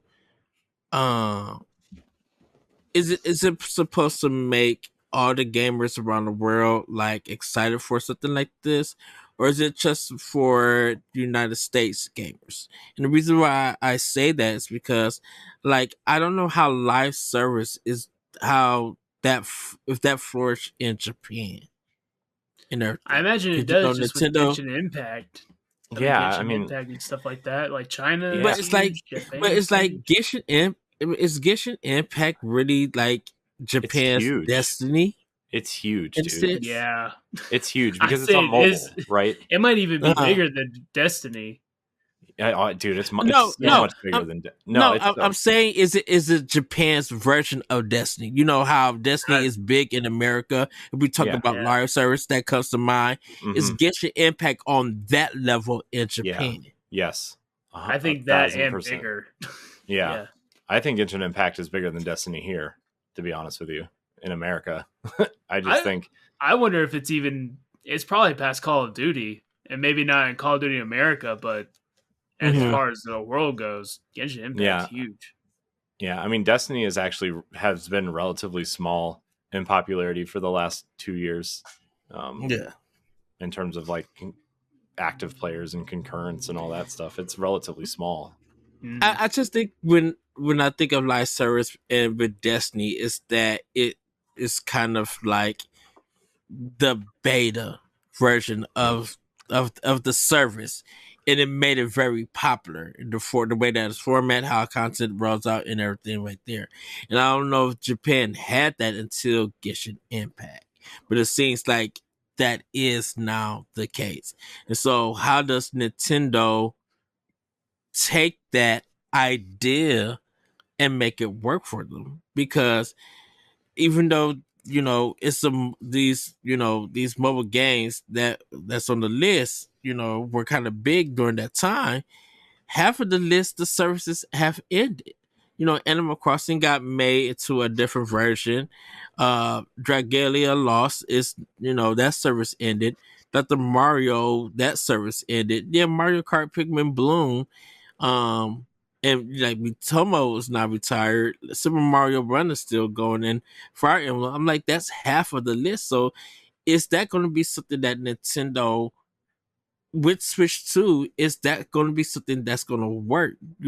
Is it going to be something that they could continue to do, or does it have a time limit for whatever game they decide to put on? Because like really for live service for Nintendo right now is Splatoon. Whether you like it or not, Splatoon is their live service because of all the content that comes to it, all the events that's going on.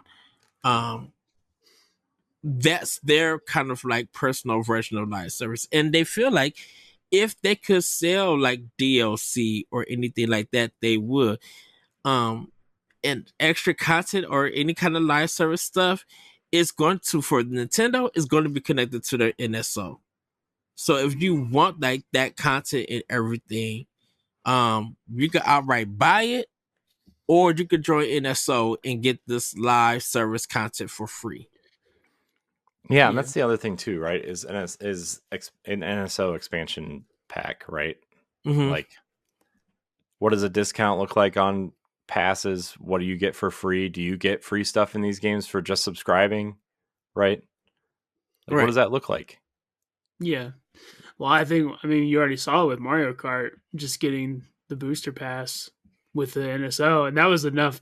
That was almost a key seller for me. Just like, all right, I'm gonna get all these Mario Kart DLC and a lot of it too, just for being part of the service, plus all the NSO games.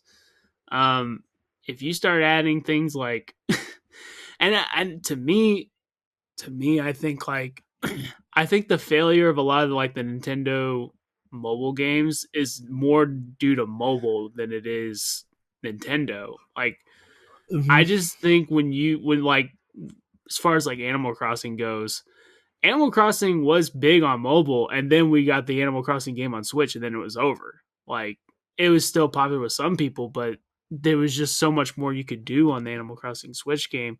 And so if you start getting games like and just think about it. So like Nintendo's constantly coming out with new games, but imagine if they could just be like, all right, we have Mario Kart 9 out, and now we can just keep making characters and maps and stuff like this in the same area, and people are just going to keep going and going and going. If you want more, get the NSO service, or if you want to just buy it a la carte, go ahead.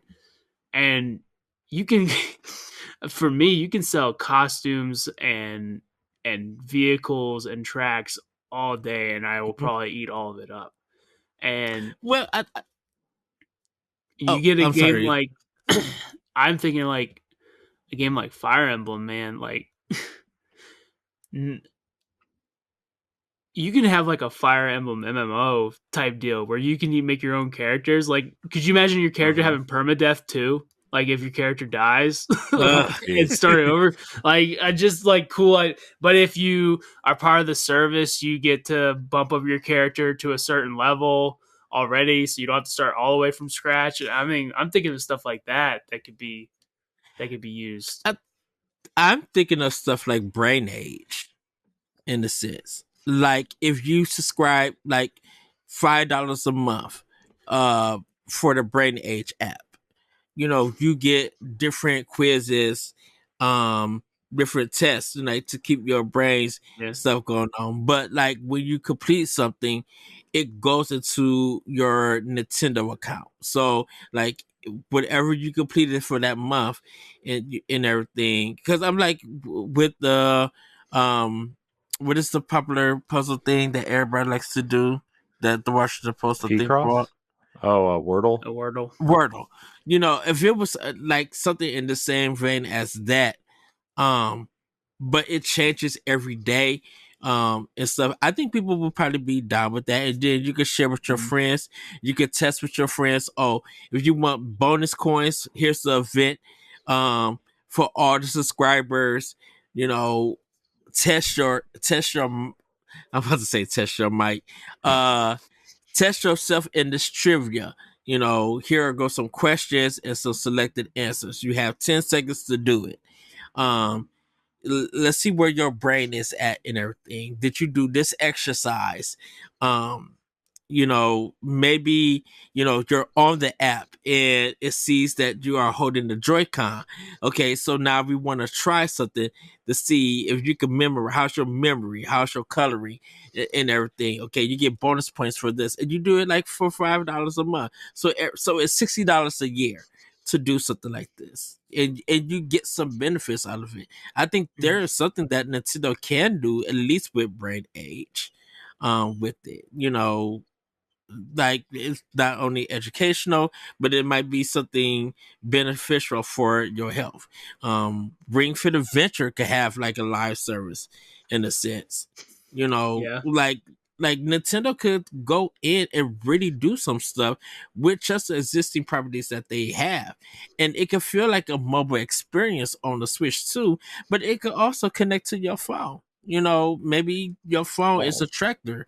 well, And that's where that oh, go social ahead. media app comes in, right? Where like Mhm. you could have all this connect to that social media app that Nintendo's apparently working on. Of like, Mhm. okay, well, maybe Ring Fit Adventure 2 comes out, and here's my progress for the day, and maybe like the better you do in that, you remember that Rusty's Real Deal Baseball thing that they were Yeah. Oh uh, yeah. dealing with on 3DS or whatever, and like you could deal with them to like buy mini games or something for cheaper. Like you could literally do that in there, and like maybe that's something they're testing for something else, right? Like of like, okay, Ring Fit Adventure 2, you know, here's the new expansion that will like, you know, new bosses to fight or whatever. But like if you reached your goal, if you like say you set a goal and you reach your goal by using the app, right? Like maybe you get a discount like 10% off or something because you reached some goals, and maybe you have some that would go towards their health initiative, right? Like things like that could go a long way. Yeah. I don't know. That's just the things that I'm thinking about, you know. On top of like work with level 5, the Professor Layton stuff, puzzles per month.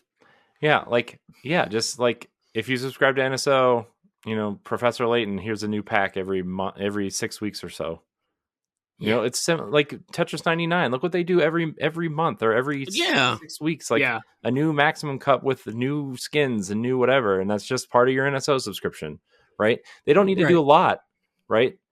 They can still sell you the full package at $60, $70, whatever. But like, if you subscribe to NSO or you subscribe to their pass or whatever, like Fire Emblem Heroes, for example, has this thing called the Fey Pass. And it's like it's $10 a month, but like, you know, I'm not paying for that, but like you just get, you know, 25 orbs every month, you get, you know, stamina juice, you get all the kinds of like upgrades and stuff for your characters just to use so you can keep playing the game, right? And like, not that they're going to have like free to play capturing things like that, but like additive stuff to a complete package is what I think how Nintendo will approach this, because they will never ever try to sell you an incomplete package, right? Then like as long as like this current Nintendo is around, they will never sell you an incomplete package, but they will sell you additive stuff. Mario Kart 8 is a complete package by itself. Yeah. But like the booster pass, adding all those tracks is so amazing, right?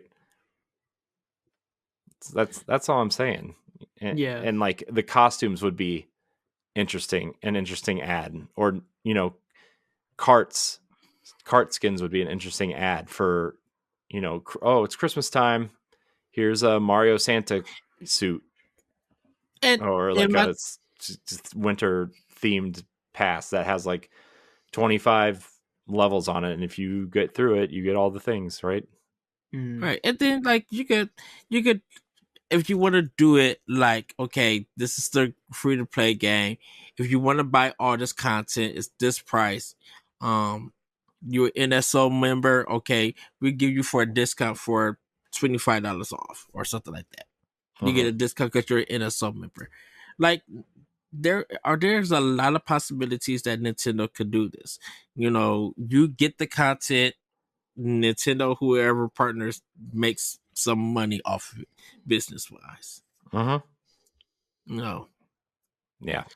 I think the key thing is just like not losing, not giving them the full product, where it's like, all right, now it's just clearly like we're just trying to nickel and dime it. Like, because if Mario Kart came out with like the same amount of content or quality that like Mario Strikers or Mario Golf kind of did, because they just added more content later. And to me, Mario Strikers was really kind of disappointing for me.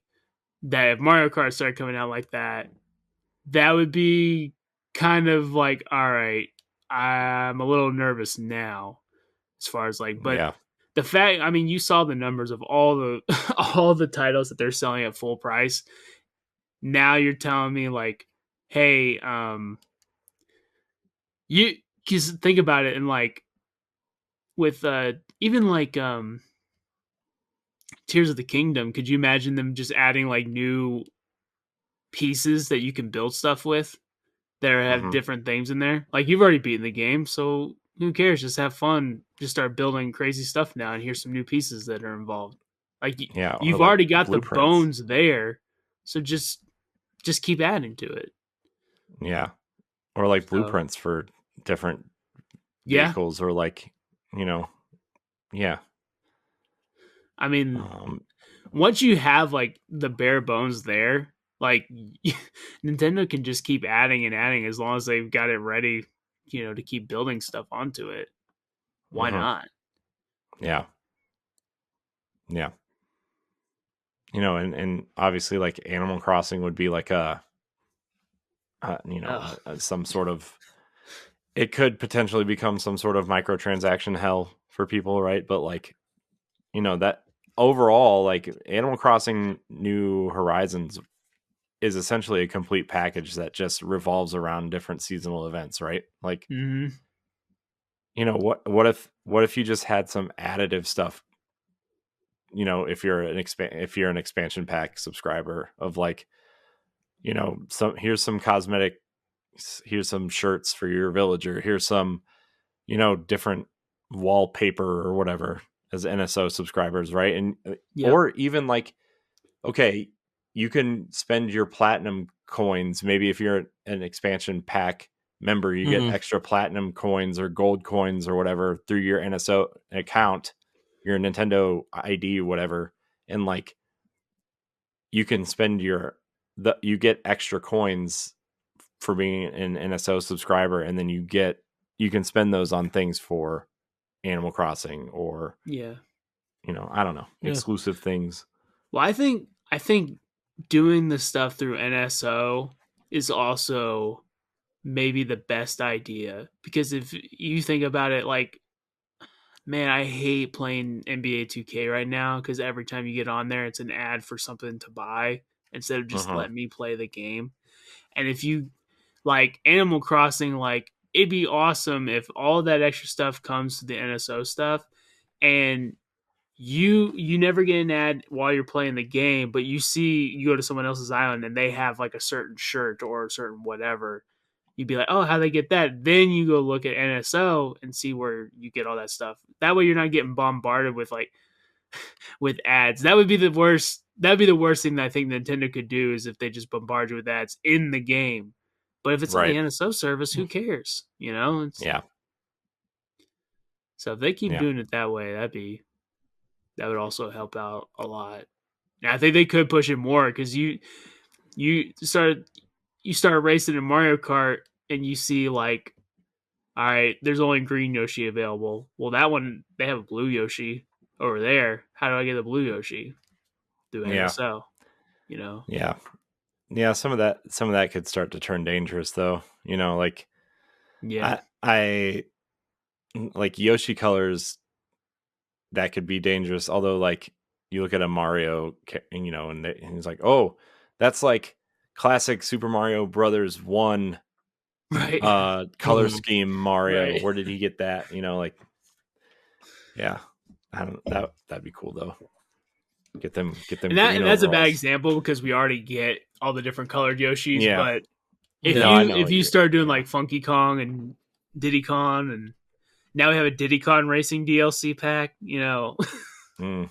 stuff like that. Yeah. And you could even see third parties getting in on that at some point. Like, oh yeah, Diddy Kong Racing. What if we threw Banjo and Conquer in there, or the stupid clock, or the tiger? What's that dumb tiger's name? The one with the blue hat that's in Diddy Kong Racing. Like, if we threw all those characters in there that Microsoft owns, huh? Yeah. Put that elephant on his flying carpet. Oh gosh, yeah. Or the big pig man. Why is Nintendo so obsessed with pig enemies? Yeah. Oh. Nah, I don't know, man. I think if anybody's going to pull this off in a way that people won't complain as much about, it would be Nintendo. Yeah. I would say not complain about, but we know how the internet is. They complain that $50 is too much for expansion pack. So, I feel like that's just like a really loud, like, people complain every month about what games come free on PlayStation Plus, but everyone's still downloads them anyway. Everyone's still on the service anyway. So who cares? Yeah. But if you start getting really predatory, then that's, You get like the Diablo Immortal thing. Like Diablo Mhm. Immortal got too predatory, and then it really did affect them. As far as Yeah. But And guess who's making the new Destiny mobile game? That's that same company. So hopefully they learned, baby. judging by what I saw, they have not. Not. The thing is, too, is like that game was actually kind of good, like pretty good and pretty interesting. But like, man, I hope your pockets are deep. Yeah. Or that's the only game you play or something. So weird to me that it was released really close to Diablo 4 anyway, because like Diablo 4 was right on the horizon, so it just felt like it wasn't going to last long. But I don't know. People really like playing games on their phone. Not me though. My phone dies. About a week and a half ago, I would have said not me either, but here I am, like trying to grind out stuff in Fire Emblem. Ask me in a week and a half when I download Fire Emblem, so we'll see how it goes. See if I start having the same problem. Keep up with the progress. Oh, it's so much fun. The thing is, though, is like Fire Emblem, like the Fire Emblem Heroes reminds me of the DS and 3DS games so much that it like, I don't know. It's something about the chibi / pixel art characters on the hand painted map, and your brain just kind of filling in the rest. Also, it has all my favorite Fire Emblem characters in it already. Yeah. So I don't need to learn who the new characters are. It makes it even better. Anyways, enough about that. I'm really interested to see how Nintendo approaches this stuff. And maybe they don't do it at all because they're Nintendo and they're, 15 years behind everybody on everything. But in fact, I think their mobile stuff has the right idea.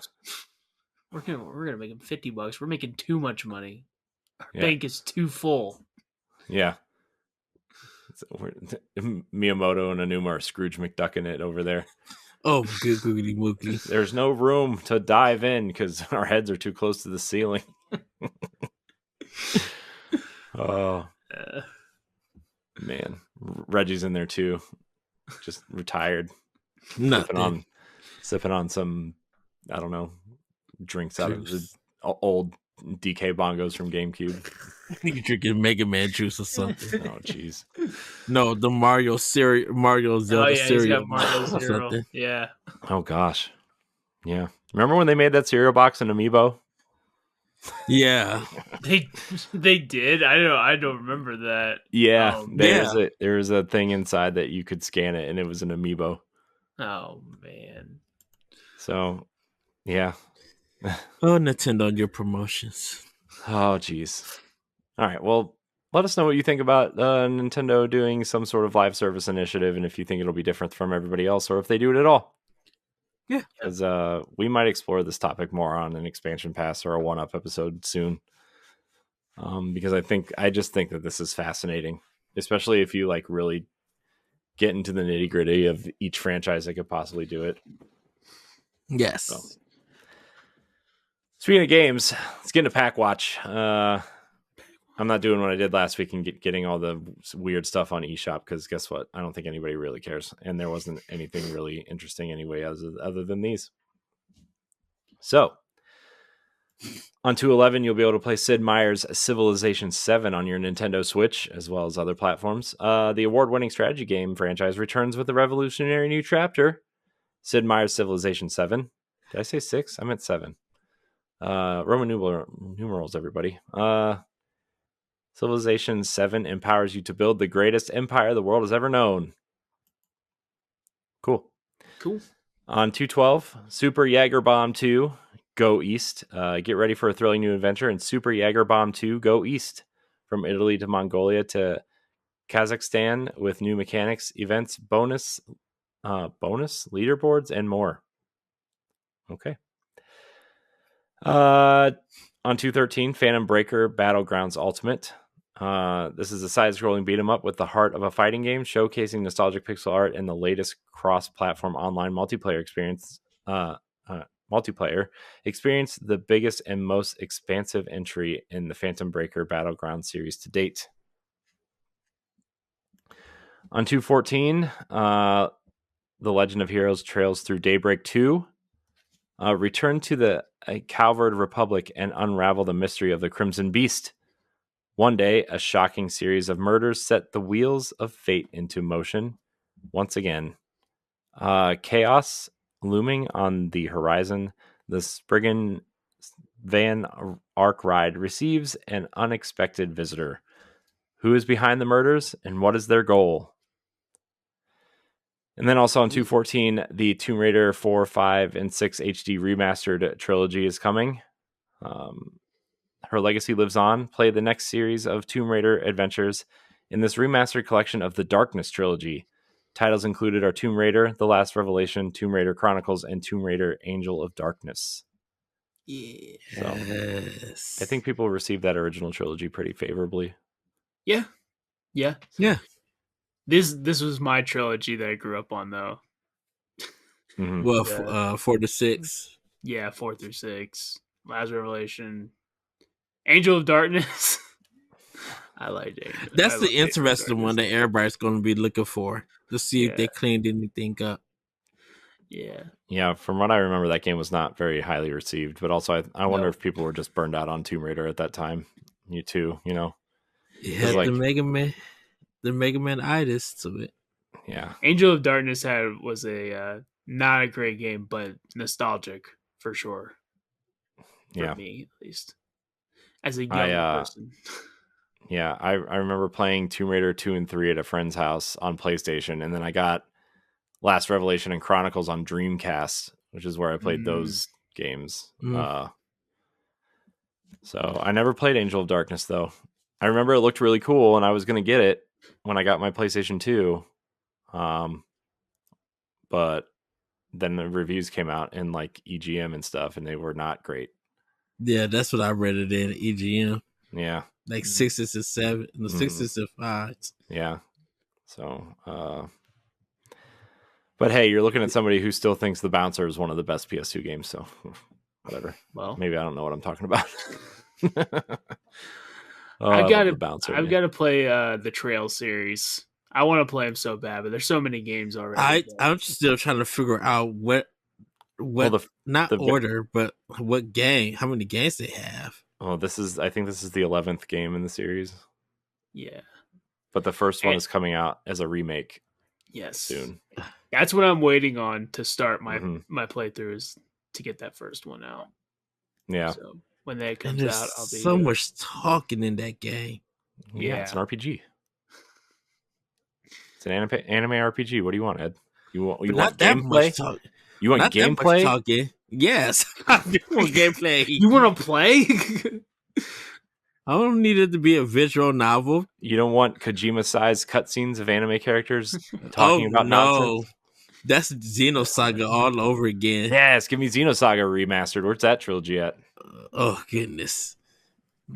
Man. 45-minute cutscenes. I'd be like, shoot, dang, I can put this down. This is a podcast.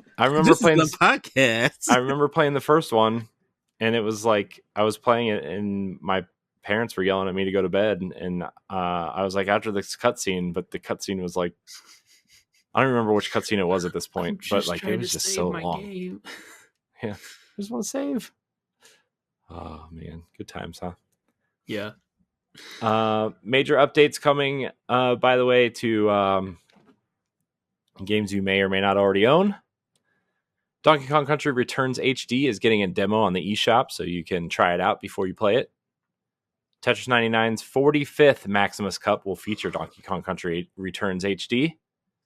Fire Emblem Heroes turns 8 this week and celebrates with a YouTube channel and season pass. I don't know if the YouTube channel's new. I thought it looked new, but it's not. Mm-hmm. So erase that word new out of these notes that nobody will ever see. F-Zero 99 has been updated to version 1.5.6, adding new content and fixes. So if you're still playing that, Congratulations. Game updates. Wario Land 4 is out for Game Boy Advance. That game was awesome. I remember that. Yeah. Give me all the Game Boy Advance games. Wario Land 4 rules. Man, if they just made like some RPGs that looked like Game Boy Advance games. Like, yes. Man. Anyways, I mean, I know they do, but we need the people that grew up on those games to get old enough to make their own games. We need that nostalgia hit there. We're getting there. They're all in Brazil. All in Brazil. Yeah.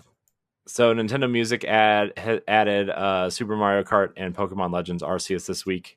You can go check that out. Yes. And then a reminder that well, I guess it's over now, but no NSO trials have been updated yet.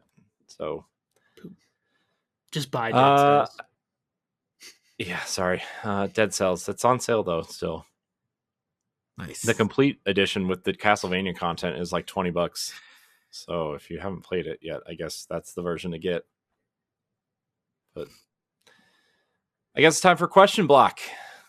Question block. That we're here. We already read Shane's, so we'll get rid of that. But remember, you can submit questions, comments, concerns, and topics to Nintendo Pow Block through our community Discord, or our free Patreon tier, or any social media that you see us out there on. A lot of people have been leaving comments on YouTube videos lately, so we've been taking those as well. Subscribe, like, and share. YouTube, by the way, if you're there watching. Hello. Our first question comes from Gani7789 via Discord. This was actually supposed to be read last week. We didn't copy and paste it in time for the recording, so we're going to answer it this week. Simple one. Have you ever played Ridge Racer 64 before? I have not, and I did download it for, I updated the NSO app for N64, but I have not got a chance to start it yet. Ridge Racer was such a PlayStation game, that it's a series that I really wasn't into. So with it coming to N64, it was just a game I just wasn't into yet, but I will play it on the NSO. So not yet, but I will play it in the future. I did not see this question, but I played Ridge Racer 64 this morning. I did play Ridge Racer. I do like Ridge Racer, but I had not played Ridge Racer 64 until this morning, and I liked it. I just played the first track. I was like, cool, this is Ridge Racer. Yeah, Ridge Racer. Yeah, that's what I pretty much remember. So it's pretty fun. Is this one of those ports of like a PS1 game that they just called Ridge Racer 64, like Mega Man 64 instead of Mega Man Legends?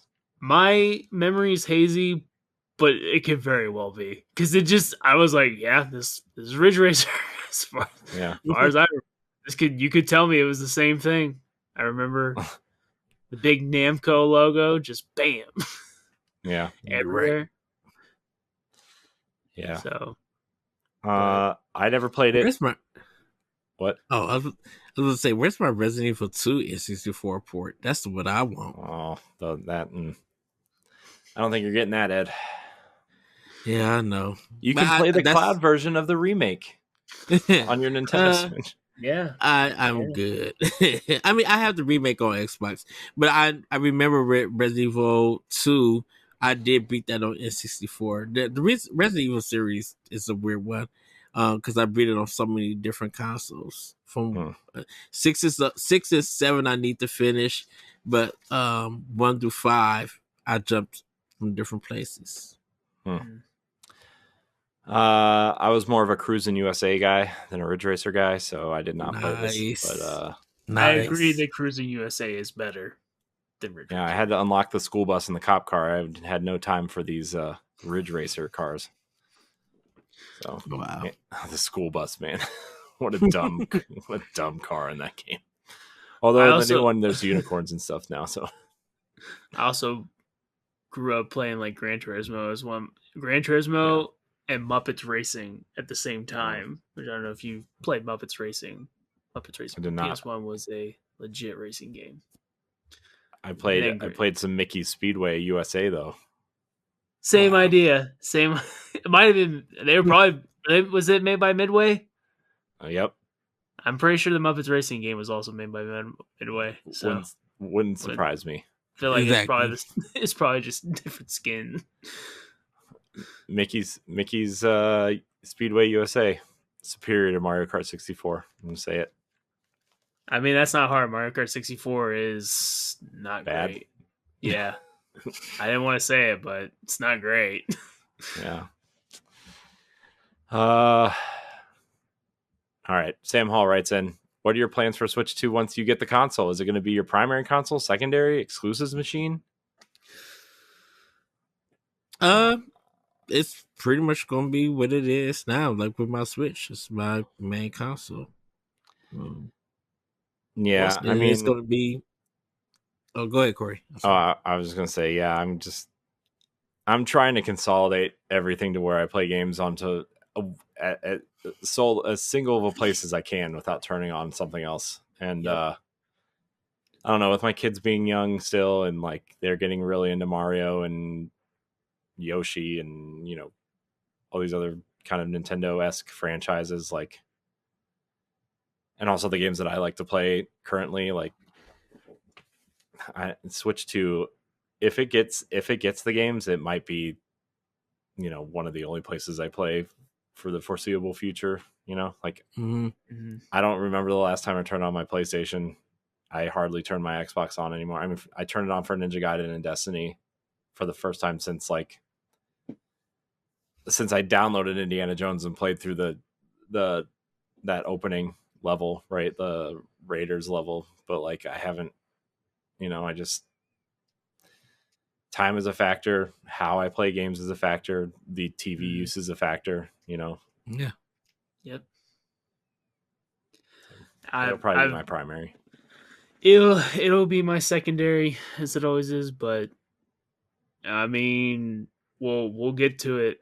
Maybe one of the next questions we might get into it, but for me, I just have so much of a library on PlayStation right now that I just can't. I can't imagine buying those games again. But it's going to be the exclusive machine for me. And sometimes, like a game like a Balatro or Dead Cells, a game that I can hop in and out real quick. Those are games that I buy on Nintendo just because. So usually when they're on sale. So yeah. Speaking of our next question, Unforeseen Boy via Discord writes in, would Nintendo benefit from introducing a premium subscription service that includes new or recently released games similar to PS Plus or Game Pass? No, they would not, because they're making too much money selling the games that they have now. So why would you put your stuff on a subscription base where you're barely or easily not going to make no money? Did you? Yeah. Corey just read in Femi News 10 games. That is over 20 million in sales. You think you're going to give that up at $60 a pop or to $70 for some subscription service? Nah, fam, sorry.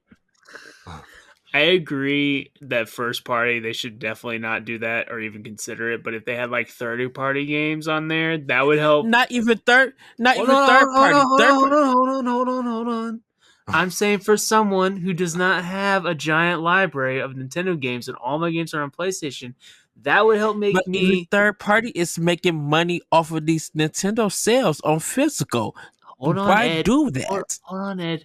It would get me to make Nintendo my primary console if I had a bunch of third-party games that I don't have to buy again. I'm not buying those again. Not everyone has money like you, Ed. Not everyone's got big money. No, it's not even me. If third party is also making money along with indie are making money almost like Nintendo, they're not going to join a subscription service if they are making money.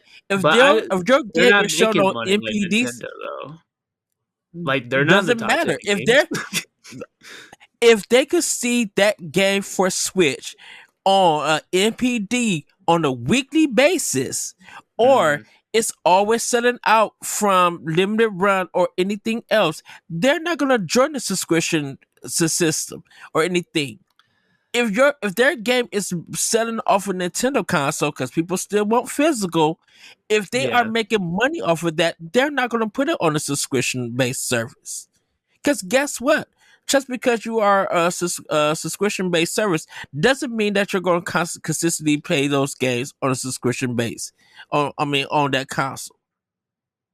You got the Yeah. highest tier. You got the new releases, and ain't nobody playing that game. You just giving them free money for $15. That's it. Like, no, we could collect 60. Third parties could stay in business and recoup some money from selling games because they're selling 1 million plus. Indies could do the same.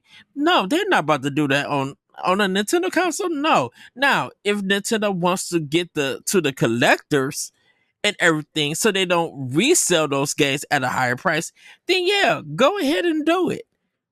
But for a lot of people with Nintendo, we already know that we need to get the physical when it releases on any from first, third, or indie. We need to get the stuff because we know once the collectors get to it and they want to resell that game, it's gonna be 150 plus for something that only cost them $30 when they got it. Yeah. I think Nintendo, I think expansion pack is their premium subscription service. I think that's as far as you're going to see it. They might add stuff to that at some point, right? Like we kind of talked about earlier, whether it's new consoles or expansions to games or games as a service stuff, whatever, right? But I think that's what you're going to see. Maybe you see demos get added to that service of some sort for new games or something, but I think if any subscription services show up on Switch 2, it's going to be something like EA Play or Ubisoft Plus or one of these other publisher subscriptions. Even if you get the basic NSO, people got to realize there are new games. The unreleased games that have came from Japan that's never been in America, those are literally new games. They never released out the country, and that's across from all systems that's on NSO. Those are new experiences for people to go out and play. Now, understand, you want the latest Assassin's Creed or you want Madden or whatever. Well, I think with the power though, I'm not saying that this is going to be a subscription service or anything, but I think with the power like that this thing supposedly has and the way that games scale these days, I think it's why PlayStation 4 is still out there, right? Like these games scale well, and like you're gonna see Nintendo get games that they haven't gotten in a long time, like Final Fantasy VII or Assassin's Creed Shadows probably later because they didn't get a dev kit in time or whatever. But like there's gonna be there will be 2 Assassin's Creed games at launch for this thing. It will be Valhalla and it will be Mirage. Those are going to be your 2 Assassin's Creed games. And you already know that Nintendo doesn't update their services like that. So if you think that a subscription plan is going to be worth it, it's not. It's better for you to go ahead and spend the full price money and get your physical or digital copy and call it a day. Yeah. And, Austin, I know you listen to a lot of similar podcasts that I do. Like, I do think subscription the idea out there is that subscription services have stagnated, and like they're more of a complementary thing than a full blown idea like Xbox had tried to make it before, right? So, well, and that's why when I say that it could be a thing to help build people's libraries, it's not for first party. It's like games that have been out on Switch for a while. Like if you got like BioShock collection, Borderland collection, like that kind of stuff is what I'm seeing on the service rather than like I don't expect any Nintendo first party game to ever touch it. Maybe an indie game here and there, because you got to admit with the Switch store, it's so insane. There's so many games on there that you lose a lot of the cool indie games that people could be seeing. because there's too much stuff on there. A service that kind of like points you in the right direction, saying, "Hey, Nintendo, let's say it's like 10 extra bucks a month. You're getting cool indie games that Nintendo is personally selecting for you, that is drawing you to it, and you're probably gonna you were probably gonna pay $10 for it anyway." Well, this is this is a thing with the NSO for people who got the expansion pass. When they release like the full game for a trial week, you have a full game that you could go and beat right now. But it's up to you of you're going to be dedicated to beat that game and play it fast enough. Like Nintendo is allowing that. Who's dedicated anymore? It's being up. But that's the thing with the subscription base. Like if you're going to be paying all of this money, is your plan just to have it because you got a library of digital games and not beat them? And there is a lot of that. I think a lot of people do it just to have the games somewhat available. I really do. I think people just like seeing they have a giant library of stuff that they can play. No one plays all these games. No one has time, and they do have time. They don't have jobs. Like that's literally what they do. I don't understand. People have times even with jobs, but it's just what they decide to do hundreds of games. There's probably 200 something games on the PS Plus service right now. I work a normal 40-hour job. There's no way I can play every game on that service. That's a crazy thing to think. You can play as many games as you want, depending on the time that you decide to dedicate that game. When you beat it, it could be 8 months. That take you a long time to beat that one game. What I'm just saying is that if you're going to invest in a service like this, you got to get some benefits out of it. And if you're not getting anything out of it, just giving Nintendo free money just to have something, just to have a huge digital library, that doesn't make sense of me throwing money at you. Yes, I can understand. You can say the same argue. See, and this is what me and Bob. You're saying that Nintendo wouldn't want to take advantage of more people. Like no, you're saying yes, it's a stupid thing. Yes, it is a stupid thing, but that's exactly what people are doing. They are buying. But Nintendo could make more money off the physical sales if they could just charge you straight up $70. And if they could charge as much as they can, because in the story that we did earlier, those number proves what that money make. You're not going to make $700+ million off a subscription.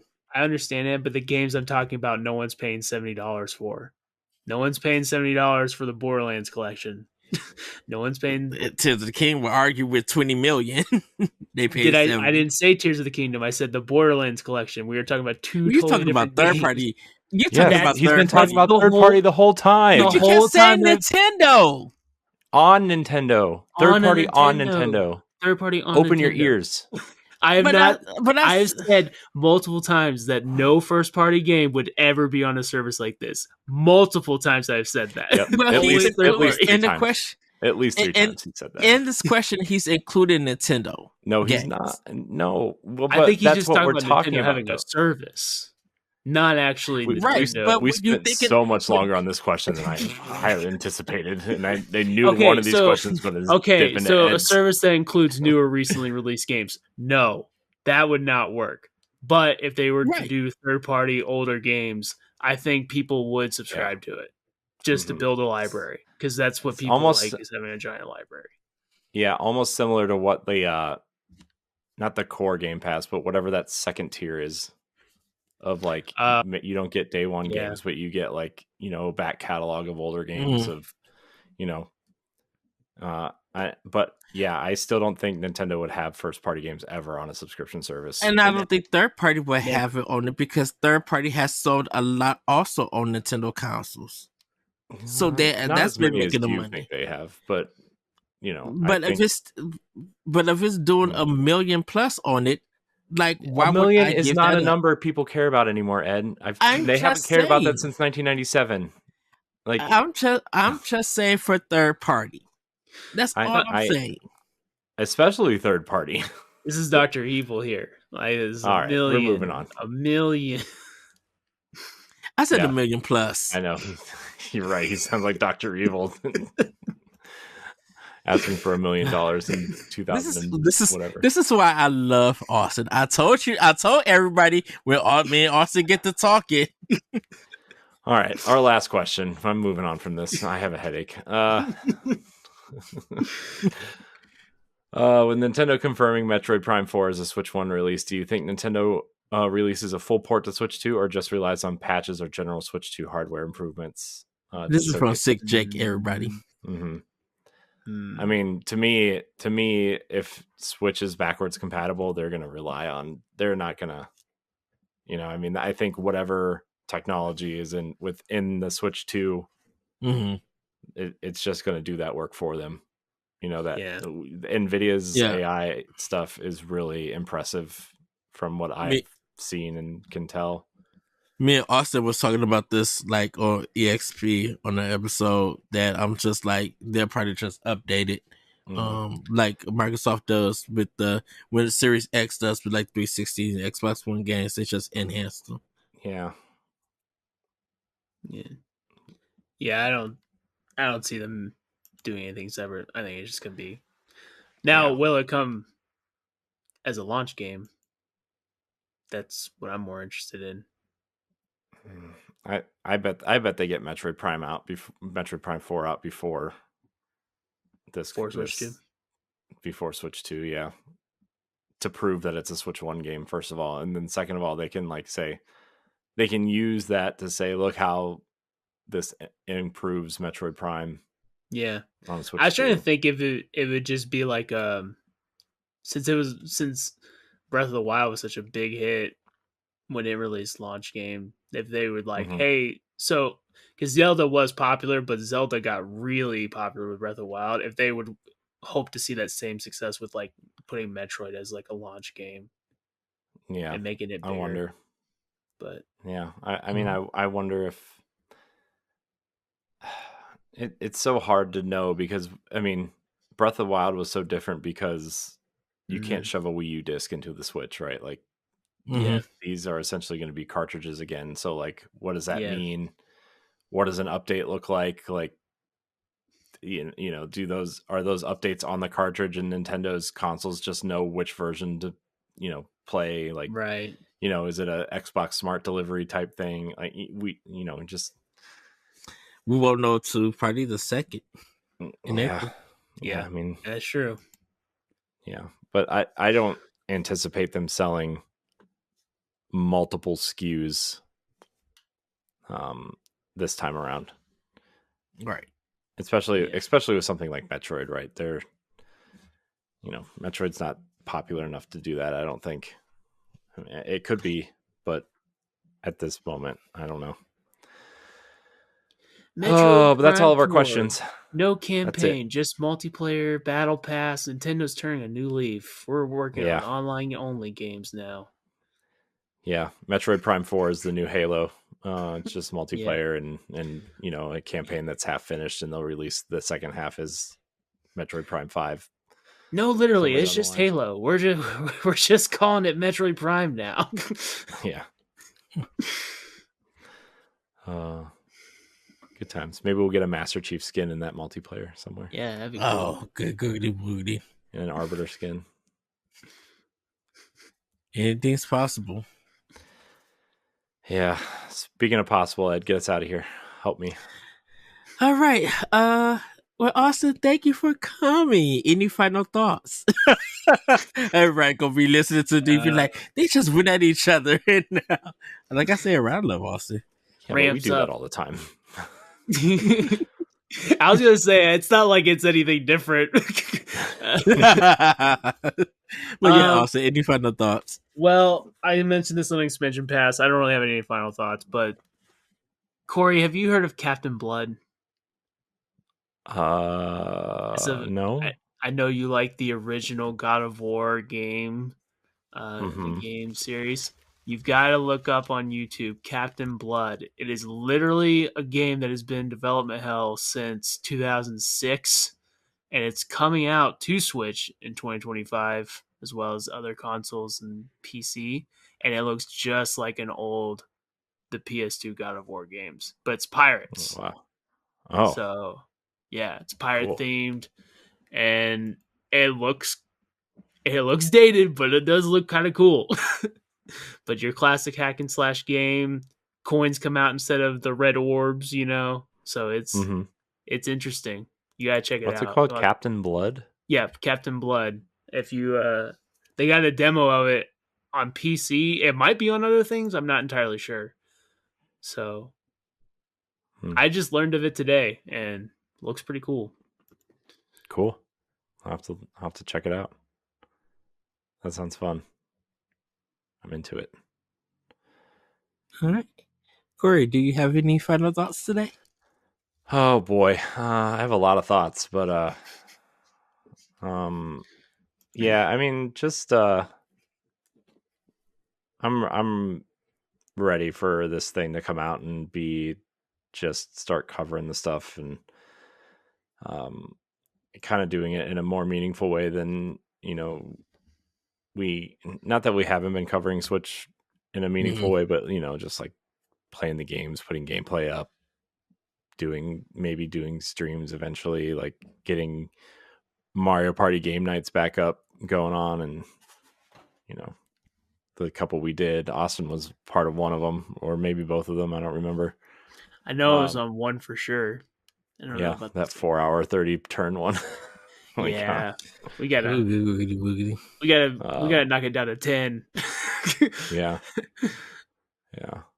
But yeah, I just want to start doing more stuff like that, because it's been and when the new Mario Kart comes out, we've got to do like a Mario Kart night for sure. Yeah, I would love that. Oh yeah, got to do that for sure. Get the battle pass going. Get your Star Fox unlocked. Yeah, unwrap that 4-star Rosalina, and upgrade them with your shards, so you can get white wheels and white rims to match. Yep, unlock it faster with this $5.99 booster pack. Yep. And make sure you pay with it with not money, but green emerald gems. You got Mario coins. You got the purple whatever things from Mario Wonder. Chaos emeralds. Sonic isn't even in the game. We're using his currency though. He might be now. He might be. What if we had Mario Kart versus Team Sonic Racing? Mario versus Sonic at the NASCAR games. Yeah, something like that. Oh wow. Oh man. Good times, huh? Mario versus Sonic at Formula 1. Oh jeez. Okay, really. Oh. Well, everybody, for me, my final thought is, and we're gonna get out of this. This Friday is Valentine's Day, so hopefully you guys have a great Valentine's Day.